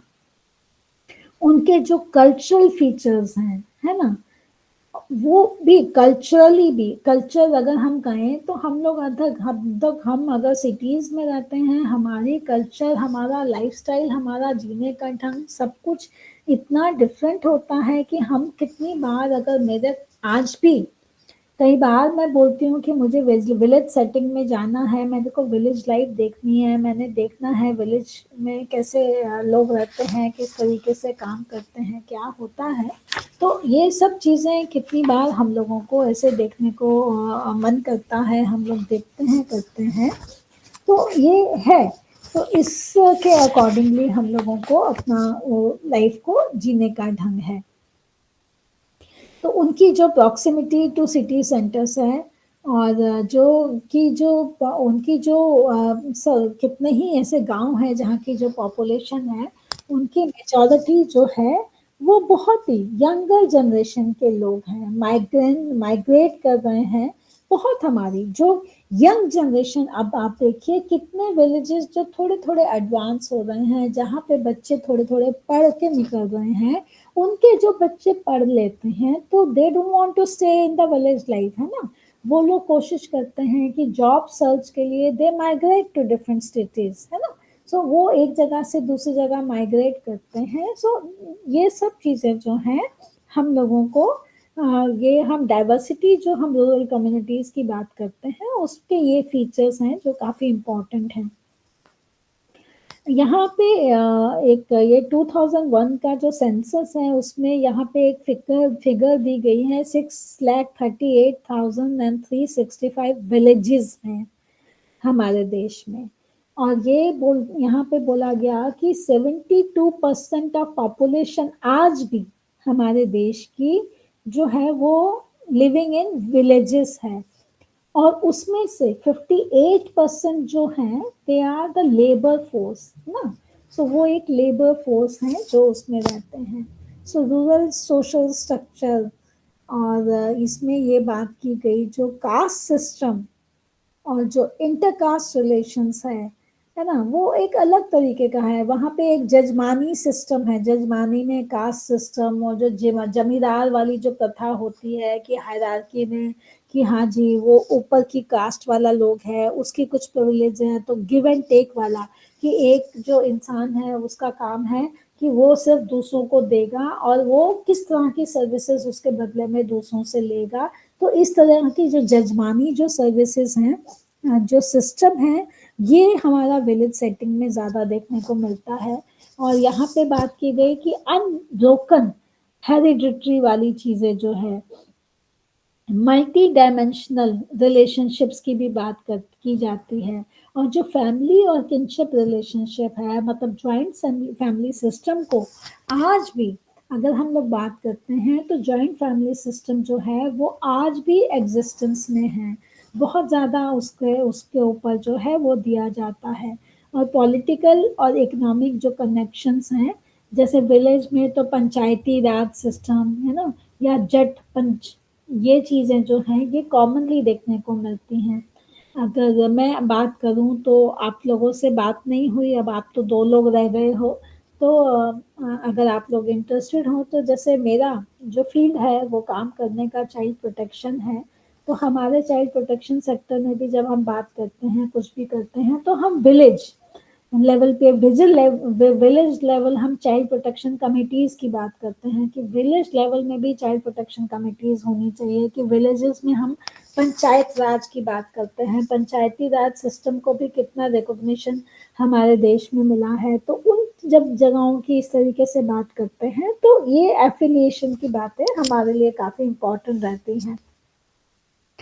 फिर रूरल इकोनॉमिक स्ट्रक्चर की जब बात की जाती है तो अगेन यहाँ पे एग्रीकल्चर सेक्टर है, ज़्यादा से ज़्यादा वही काम किया जाता है। तो यहाँ ड्राई लैंड एग्रीकल्चर के बारे में बात की गई है ना। Allied agricultural activities, allied agricultural activities की जब हम बात करते हैं तो इसमें एनिमल हस्बेंड्री आ जाती है ना। तो उससे रिलेटेड जो हम जो चीज़ें हैं वो हमें रूरल इकोनॉमिक स्ट्रक्चर के अंदर ज़्यादा देखने को मिलती हैं। नॉन एग्रीकल्चरल एक्टिविटीज़ भी हैं but they are very rare. तो इसमें जैसे एक जगह मैंने जब मैं पढ़ रही थी तो मैंने देखा जो हमारा जीडीपी है, तो जीडीपी जब हम बात करते हैं तो वो भी हमारा जो आप इसमें जो किताब में मैंने देखा था तो 2006-7 में बताया गया कि जीडीपी हमारा जो फार्मर सेटिंग से या एग्रीकल्चर सेटिंग से जो आ रहा था वो 18.5% आ रहा है। तो ये कुछ चीजें हैं जो हम रूरल कम्युनिटी सेटिंग में देखते हैं। उसके बाद अगर हम बात करते हैं ट्राइबल कम्युनिटीज की, next block unit 4 is tribal communities. तो ट्राइबल का जो मीनिंग बताया गया, लैटिन मीनिंग जो ट्राइबल का बताया गया वो बोला गया a group. So a group is called as जो ट्राइबल कम्युनिटी के लिए। तो ट्राइबल कम्युनिटीज को समझने के लिए एक एग्जॉटिक, एक इंडिकेटिव, एक फॉरबिडन कल्चर है। तो ट्राइब जो हैं वो स्मॉल कम्युनिटीज होते हैं, स्मॉल पॉपुलेशन माना जाता है। ये होमोजीनियस, मतलब इसमें एक ही तरह के जो लोग रहने वाले होते हैं, सिमिलर एक्टिविटीज करने वाले लोग होते हैं, सिमिलर स्टेट ऑफ माइंड के लोग होते हैं, लाइवलीहुड स्ट्रेटजीज जो हैं इनकी काफी सिमिलर तरह की होती हैं। इनका यह है कि frequent cooperation for common goals, है ना, सेल्फ सफिशिएंट। मतलब इसमें अगर मैंने होमोजेनिटी की बात करी, स्मॉल पॉपुलेशन की बात करी, तो ये सेल्फ सफिशिएंट, अपना मतलब इन लोगों का ये रहता है कि ये सेल्फ डिपेंडेंट है, अपना ही काम और अपने ही तरीके, अपने ही कम्युनिटी में, ट्राइब्स में अपने ही तरीके से जीते हैं, एक दूसरे से उसके बाहर नहीं जाना चाहते हैं। एक कॉमन डायलेक्ट होता है, बोलने का भी तरीका जो है वो एक सिमिलर काइंड का होता है। इसमें आगे हम बात करते हैं कि ये टेरिटोरियल ग्रुप्स जो कम्युनिटीज हैं living in a relatively isolation of hills and forest. तो जनरली जो ट्राइब्स हैं वो हमें किसी किसी स्टेट्स के कहीं कहीं एरियाज में ज़्यादा देखने को मिलते हैं। सो और मेनली जो हिल्स और फॉरेस्ट एरियाज हैं जो हमारी स्टेट्स में जहाँ हिल्स और फॉरेस्ट एरियाज हैं वहाँ पे हमें ट्राइबल कम्युनिटीज के लोग ज़्यादा देखने को मिलते हैं। इंडियन ट्राइब्स के कुछ कैरेक्टरिस्टिक्स की बात की गई कि kinship is treated as instrument of social bond, है ना, और इनका लैक ऑफ हायरार्की है among men and other groups. तो इसमें और बात की गई कि absence of strong complex and formal organisation, और इनका जो communitarian basic of land holding है वो लिटल जो है वो डिस्टिंक्शन है between form and substance of religion के अकॉर्डिंगली। तो इसमें शेड्यूल्ड ट्राइब्स जो है वो 19 मिलियन हमारे 212 जो सिटी कम्युनिटीज हैं वहाँ पे देखने को मिले हैं। मतलब दैट जो इसमें जो मैंने जब देखा था तो वो 19 पॉइंट, ये जो फिगर है ये 1951 की थी, और 2001 में जो ये फिगर है वो 19 मिलियन जो थे वो 1951 थे। और जब 2001 में हमने सोशल शेड्यूल्ड ट्राइब्स का जब वो किया तो वो 84.32 मिलियन है। हाँ, और वो 8.2% ऑफ हमारे नेशन की पॉपुलेशन है। सो यू कैन इमेजिन कि हमारे देश में इन टुडे, मतलब आज के बाबी फिगर मोरलेस सेम हो सकती है कि 8.2% जो पॉपुलेशन है वो शेड्यूल्ड ट्राइब्स की है हमारे देश की। So it's a important, it's a very big number, है ना। तो इसके बाद यहाँ बात की गई कि सोशियो इकोनॉमिक स्ट्रक्चर।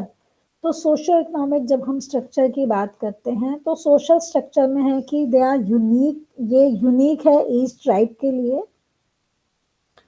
इसमें भी जैसे इंडिविजुअल फैमिलीज है, इनकी जो लिनियजेस है वो जनरेशन एंसेस्टर्स, इनका सब लोकल ग्रुप्स हैं, सब ट्राइब्स हैं, है ना। तो इस तरीके से इनका एक अलग तरीके से काम करने का ढंग है। जो इसका फैमिली है उसको एक बेसिक माना गया है सोशल और इकोनॉमिक यूनिट के लिए। तो फैमिली को बहुत इम्पोर्टेंस दी गई है शेड्यूल्ड ट्राइब्स में। फिर इकोनॉमिक स्ट्रक्चर की जब हम बात करते हैं तो इनका different eco stages, food gathering system है, इनका इंडस्ट्रियल लेबर का अलग तरीके से है। ट्राइब्स जो हैं ये इकोनॉमिकली इंडिपेंडेंट ग्रुप है। जैसे मैंने भी पहले भी शुरू किया तो मैंने बताया कि ट्राइब्स को लोगों को उनको होता है कि उनको जो भी करना है उनको अपने उससे बाहर नहीं जाना, सब कुछ अपने ही उसमें सेटअप करना है। तो यहाँ इस चीज़ पे फोकस किया गया कि इनका है कि different eco stages, food gathering करने का अपना तरीका है। इकोनॉमिकली ये लोग इंडिपेंडेंट ग्रुप होते हैं, अपनी इकोनॉमी होती है, नॉन मॉनिटरी एस्पेक्ट है इनका, है ना। और ये बिलीव करते हैं मार्जिनल इकोनॉमी में। तो मार्जिनल इकोनॉमी को यहाँ पे बताया गया कि it is a practice of, ये डिफरेंट टाइप ऑफ ऑक्यूपेशन में बिलीव करते हैं। वो किस तरीके का, हंटिंग देखने को मिलता है, फूड गैदरिंग अलग अलग तरीके से, फिशिंग, शिफ्टिंग, कल्टीवेशन, है ना। उसके बाद domestication of animals, horticulture, artisan work, इस तरीके के जो काम हैं, ये जो मतलब बहुत छोटे छोटे ऐसे ऐसे जो काम हैं वो ट्राइब्स के जो लोग हैं, tribal people, they are involve in this kind of a setup. तो इनका जो बेसिकली ये है कि एक स्मॉल इकोनॉमी है और सिंपल टेक्नोलॉजिकल में ये बिलीव रखते हैं। जोग्राफिकल एंड कल्चरल इनका आइसोलेशन है, मतलब ये लोग आइसोलेटेड रहते हैं, इजीली मिक्सअप नहीं होते हैं with the different groups. So ये एक अलग ही तरीके का एक स्पेशलिटी है with these people, they generally don't like to mix up, है ना। और प्रॉफिट मोटिव जो है वो इनकी जिंदगी में एब्सेंट है। They are living for themselves, they don't think about कि हाउ टू गेन प्रॉफिट, मतलब उनका सर्वाइवल मोटिव है लाइफ का। और कलेक्टिव एंड कोऑपरेटिव एंडोर्स में बिलीव करते हैं। इसके बाद एक है कि हमारा denotify for nomadic tribes, एक नोमैड्स हैं। नोमैडिक ट्राइब्स जो हैं वो हमारे बिहार के भी कुछ एरिया में कहीं कहीं हमें वो लोग देखने को मिलते हैं। मैं जब वहाँ मतलब मैं जैसे चाइल्ड प्रोटेक्शन सेक्टर में हूँ, मैं चाइल्ड वेलफेयर कमेटी में थी। आप 2 ही लोग हो, मुझे नहीं पता किसका इंटरेस्ट है या नहीं। तो कई बार हमारे पास बच्चे आ जाते थे जो इस ट्राइब के बच्चे होते थे, और ये वाले ट्राइब का जो इन लोगों के लिए फेमस हैं, they are a kind of a criminal tribes, habitual criminals kind of people they are, है ना। और इनका जैसे बंजारा कम्युनिटीज भी नाम इन लोगों का ऐसा होता है ना। जबकि ये भी माना जाता है कि ये एक बहुत ही वल्नरेबल सेक्शन है इंडियन सोसाइटी का, बहुत वल्नरेबल माना भी जाता है, लेकिन they are the criminals and they are generally habitual criminals माना जाता है। पहले एक क्रिमिनल ट्राइब एक्ट था 1952 का एक क्रिमिनल ट्राइब एक्ट था। उसको रिपील कर दिया गया, उसको खत्म कर दिया गया या उसको डी नोटिफाई कर दिया गया, और बाद में एक हैबिचुअल अफेंडर एक्ट आ गया 1959 में, जिसके जरिए इन लोगों के जो इश्यूज हैं उनको देखने के लिए ये एक्ट बनाया गया। और इसमें है कि इन लोगों के लिए जो बातें हम ज़्यादा मानते हैं, सुनते हैं, कि ये लोग डोंट हैव डोमिसाइल, इनका अपना रहने की कोई एक जगह नहीं होती। ये लोग जो नोमैड्स कहलाते हैं या जो बंजारा कम्युनिटी के लोग हम कहते हैं, ये एक जगह से दूसरी जगह जनरली घूमते फिरते रहते हैं, है ना। और not untouchable but lower most positions in social hierarchy. तो ये एक अलग इनकी खासियत है कि हम इनको मतलब ये लोग ये नहीं, हम नॉन टचेबल की कैटेगरी में इनको नहीं लेते हैं, लेकिन हायरार्की में अगर हम देखते हैं तो ये बहुत ही लोअर लेवल की कैटेगरी में माने जाते हैं। तो अभी करंट इश्यूज हम बात करते हैं, जो हम ट्राइबल कम्युनिटीज की जनरली बात कर रहे हैं, तो करंट इश्यूज क्या है। लैंड एलिनेशन एक मेजर इशू है, फिर पॉवर्टी अमंग ट्राइबल्स है, इंडेप्टेडनेस है, lack of access to non timber forest produce, ये एक फैक्टर है, डिस्प्लेसमेंट है, शिफ्टिंग कल्टीवेशन है, poor quality of governance, cultural problem, lack of sensitivity, है ना, against exploration system और education। So ये current main issues हम लोग जो हैं वो ट्राइबल कम्युनिटीज में ज़्यादा हम लोगों को देखने को जो है वो मिलता है। किसी के मन में आप दोनों में से कोई क्वेश्चन है? अदरवाइज हमारा अभी लास्ट यूनिट है for this first block, and that is community development programmes के ऊपर है वो। तो थोड़ा सा हम उसके बारे में फिर बात अभी कर सकते हैं, है ना। तो हम लोग अगर आप दोनों के मन में कोई क्वेश्चन नहीं है तो I start with your unit 5, that is community development programmes and accountability. Okay, so concept of community development programmes जो है वो फोकस करता है on the interventions for community development to be people centred and people led that seek to change for better the conditions of living of these communities. So ये एक major इसमें बताया गया। So community development programs need to be understand with dimension of their, तीन बातें बोली गई यहाँ पे, context, creation and culmination। तो context क्या होता है? context का मतलब issues, problems, concerns of the community, background of the community, and strengths and weaknesses of the community. So that comes under context. Second is creation. Creation का मतलब specific programs related to addressing the issues and concerns of the people. ठीक है, that comes under the creation.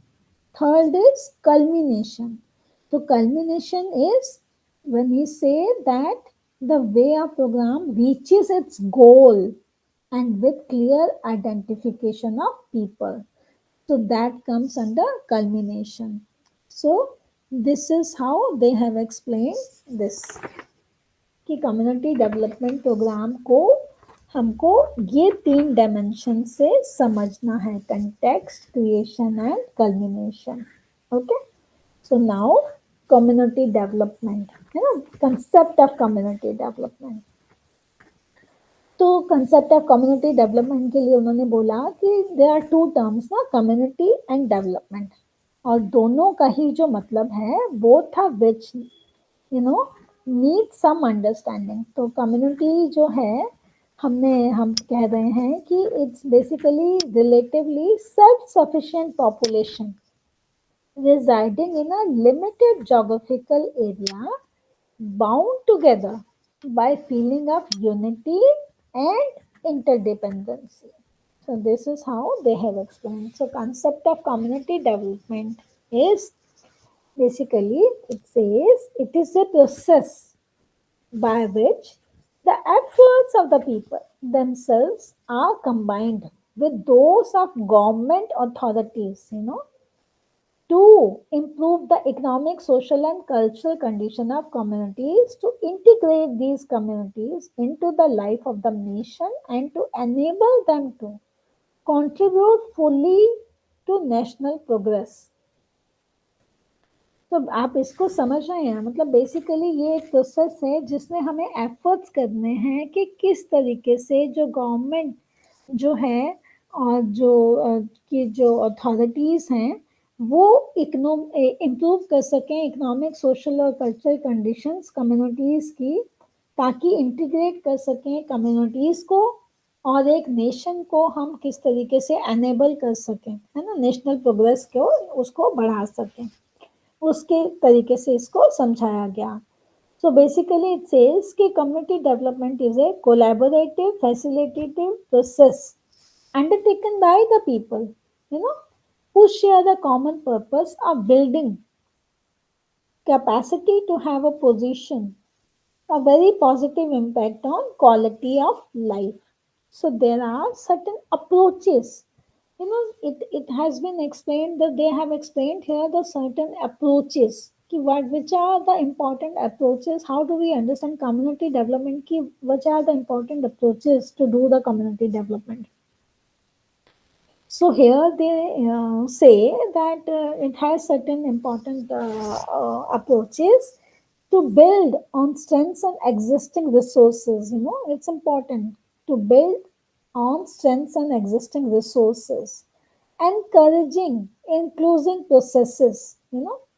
Then it says कि community ownership through collaborative plan and initiatives. So these are the यहाँ ये they have explained कि इसके AIIMS क्या है, community development का एम क्या है, किस एम से हमें कम्युनिटी डेवलपमेंट को प्रोग्राम को करने की ज़रूरत है, तो उसका एम क्या है। तो एम में हमें कुछ इम्पोर्टेंट इसमें एस्पेक्ट्स दिए गए हैं।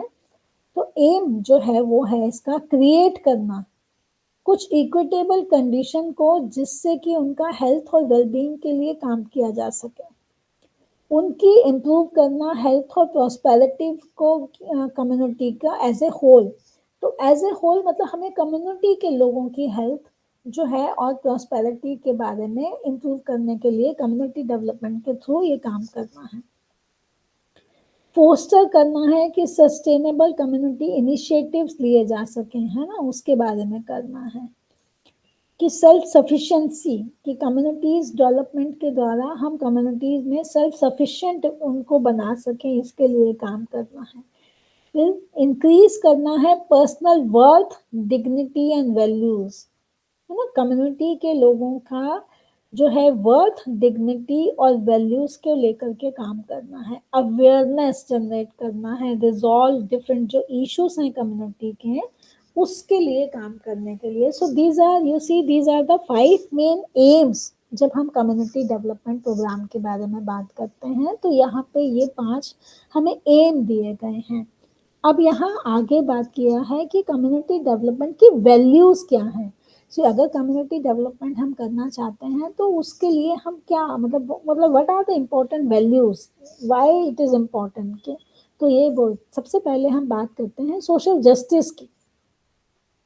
मतलब सोशल जस्टिस मतलब enable people to claim their human rights. जब हम सोशल जस्टिस की बात करते हैं तो ह्यूमन राइट्स तो है ना, to meet their needs and having greater control over the decision making process. So basically we are talking about their human rights, meet their basic needs and greater control है ना on the decision making process. Then participation. So participation is important है ना.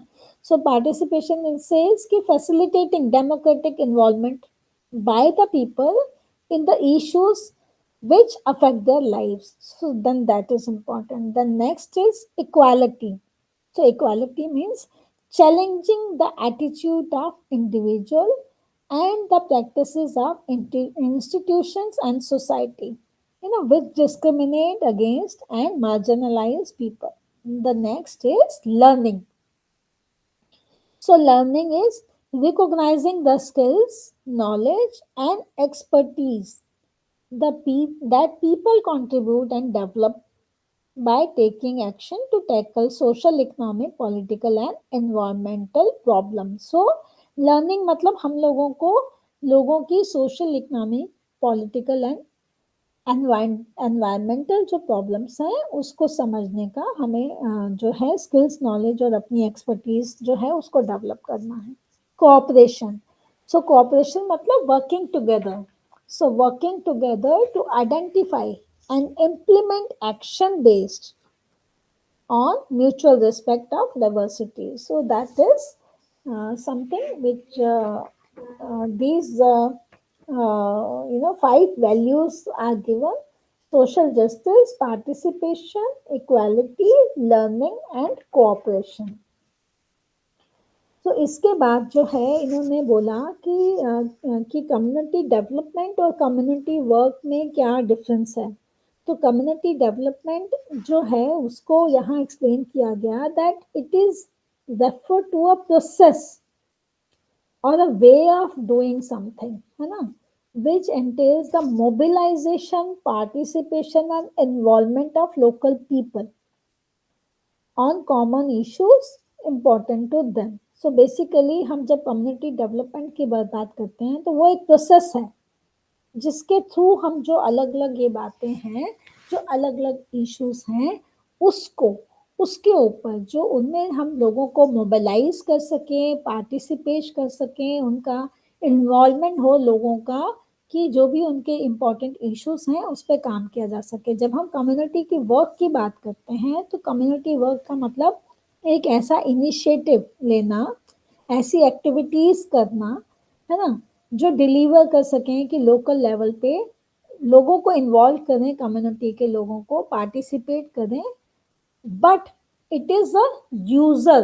Basically community work के अंदर जो है बोला गया कि यूजर ऑफ सर्विसेज, जो उसकी सर्विसेज को यूज कर रहे हैं, तो वो उसको यहाँ पे इन्होंने बताया कि that comes under community work. उसके बाद यहाँ पे एक बताया गया है, नेक्स्ट है community development programmes and accountability. So accountability के ऊपर यहाँ पे फोकस डाला गया है. तो यहाँ इन्होंने बताया कि कम्युनिटी डेवलपमेंट जो प्रोग्राम्स हैं उनका जो बेस है वो है कि involvement of people. So that's important, So it's very important to involve the people in formulating and executing programs. It also means development and use of large number of local institutions, voluntary group, local and voluntary groups, use of group work techniques, and development of local leadership, development of administration, which is development oriented rather than bureaucratic in approach. So social self help village groups है ना, वो उसका जो है are promoted and actively involved in the development of the village, मोहल्ला type की चीजों के लिए है ना. तो कम्युनिटी डेवलपमेंट जो प्रोग्राम है उसको अचीव करने के लिए जो गोल्स हैं वो क्या है. सो सबसे पहले जब हम बात करते हैं तो बात करते हैं identify the needs, opportunity, rights, and responsibility. Then plan, organize, and then take action. Then evaluate the effectiveness and impact of the action.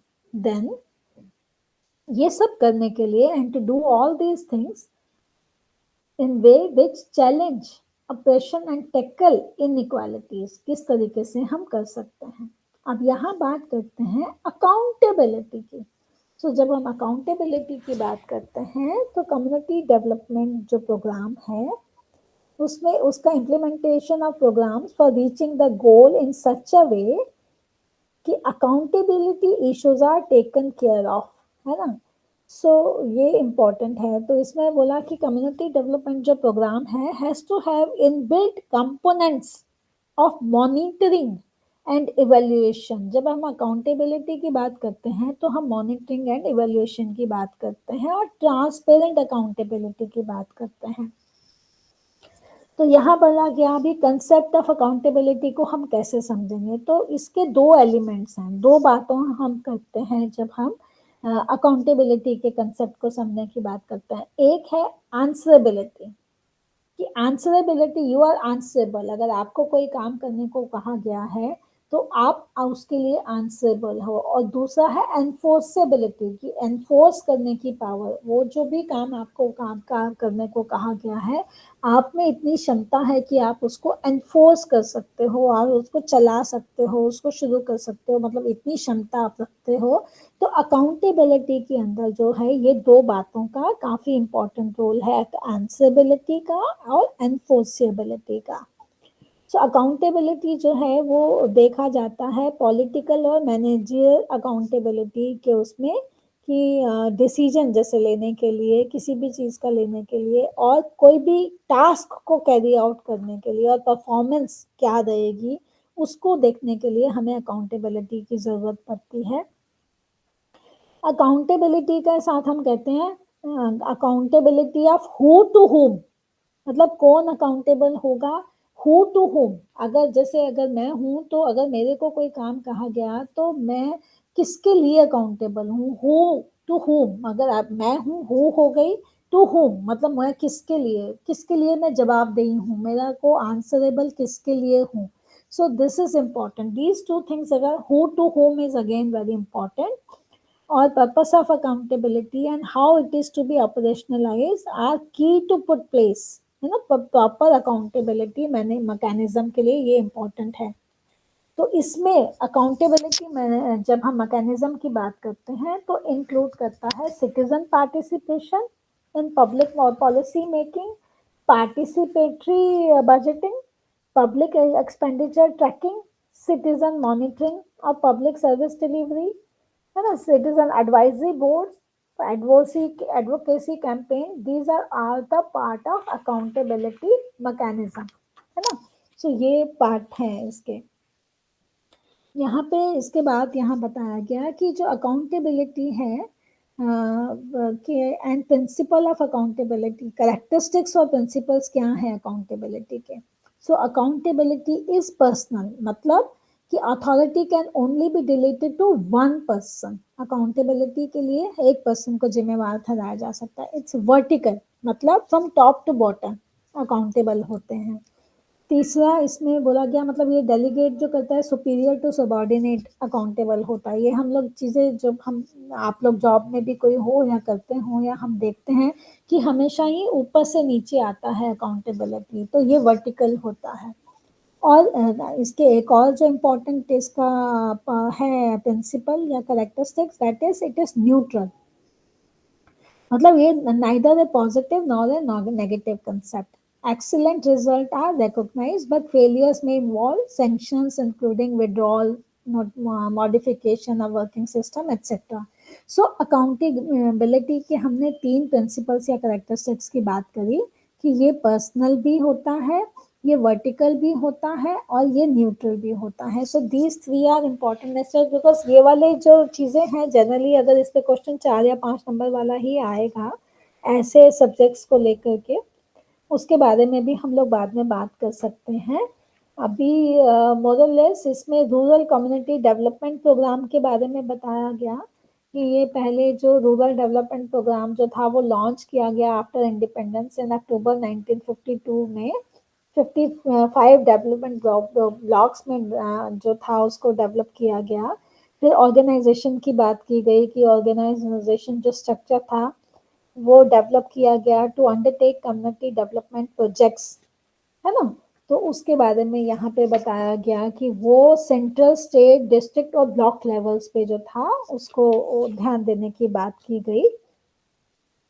फिर यहाँ पे बेसिकली जो है कि बहुत प्रोग्राम्स की बात करी गई कि कम्युनिटी कंपोनेंट को ध्यान रखते हुए, जैसे सेल्फ हेल्प ग्रुप्स अभी आज की डेट में बहुत कॉमन टर्म है, या उससे पहले इन्होंने बात की गई है कि स्वर्णा जयंती ग्राम स्वराज योजना SGSY करके है, उसकी बात की गई। और सेल्फ हेल्प ग्रुप्स तो हम लोग सब समझते हैं कि ये एक प्रोग्राम है जो काफ़ी आजकल फेमस है, और बहुत लोग, हम अगर सोशल वर्क सेटिंग में हैं तो हम लोग इस ग्रुप में काफ़ी काम आज की डेट में करने में इंटरेस्टेड रहते हैं, करते हैं। तो उस पे इसमें काफ़ी फोकस डाला गया है।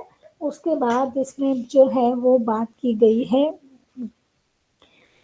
इसमें वेज एम्प्लॉयमेंट प्रोग्राम के बारे में भी, संपूर्ण ग्रामीण रोजगार योजना। तो इस तरीके से आप पढ़ोगे तो यहाँ पे इन्होंने अलग अलग तरीके के प्रोग्राम्स के बारे में बोला, that you all can study for your examination purpose. वो लोग आप अपने अकॉर्डिंगली पढ़ सकते हैं। और बाद में यहाँ इन्होंने ट्राइबल कम्युनिटी डेवलपमेंट प्रोग्राम की बात की गई। तो ट्राइबल कम्युनिटी डेवलपमेंट प्रोग्राम में भी इन्होंने ऐसे कुछ अलग अलग प्रोग्राम्स हैं जिसको यहाँ पे समझाया है। आप उसको अपने अकॉर्डिंगली पढ़ सकते हैं। सो इसको मैं अभी ज़्यादा खींच नहीं रही हूँ, ये I think this is something कि आप अपने अकॉर्डिंगली पढ़ के कर सकते हैं। आप होना कभी अकेले बचे हैं। सो एनीवे, जो भी आप लोग अगर 3 दिन अभी मेरे साथ क्लास है, अगर आप अपने साथ कुछ फ्रेंड्स को जोड़ पाओ होना तो अच्छा है। अगर हम लोग अगर कुछ मिलके जुड़ेंगे तो मेरा जो भी पर्सपेक्टिव है, मेरी सोच और मेरा जो एक्सपीरियंस है, मैं उसके अकॉर्डिंगली आप लोगों से बात कर पाऊंगी। कुछ डिटेल में हम लोग एक्सप्लेन कर चाह लेंगे। रहा था, हाँ बीच में आपको रोकना चाह रहा था लेकिन रुक नहीं पाए, क्योंकि 3-4 लोग का नंबर था करके लोग ज्वाइन किया, और कुछ जो आके चले गए उनका नंबर नहीं है, और मैंने चैट बॉक्स में भी लिखा, कोई रेस्पॉन्ड नहीं कर रहा उसमें। हाँ, मैंने देखा होना, तुमने अपनी तरफ से बहुत एफर्ट्स किया, बट आई डोंट नो, सबको लगता है अपने अकॉर्डिंगली करना है, दैट्स ओके। सो देखो, अगर मेरे साथ 3 दिन है, अगर आप लोग जुड़ोगे तो मेरा एक्सपीरियंस जो है मैं उसके बेस पे बहुत कुछ शेयर कर सकती हूँ। जी जी बट मैडम। अगेन, हाँ, अगेन ये डिपेंड करता है ना, या अगर आपके भी मन में कोई सवाल आता है, कुछ आप बात करना चाहो तो करना। तो एनीवे, फिर आज का अभी तो मोरलेस मैंने अभी इसके 5 यूनिट्स को ब्रीफ में जितना एक्सप्लेन कर सकती थी मैंने अपनी तरफ से किया है। सो एनीवे, इट्स नाइस, आपके साथ बात करके मुझे अच्छा लगा। तो अगर होगा तो हम अगले 3 दिन मिलते हैं, मंडे टू वेडनेसडे, है ना। अब अभी 3 दिन तो, कल छुट्टी है और सैटरडे संडे तो नहीं है।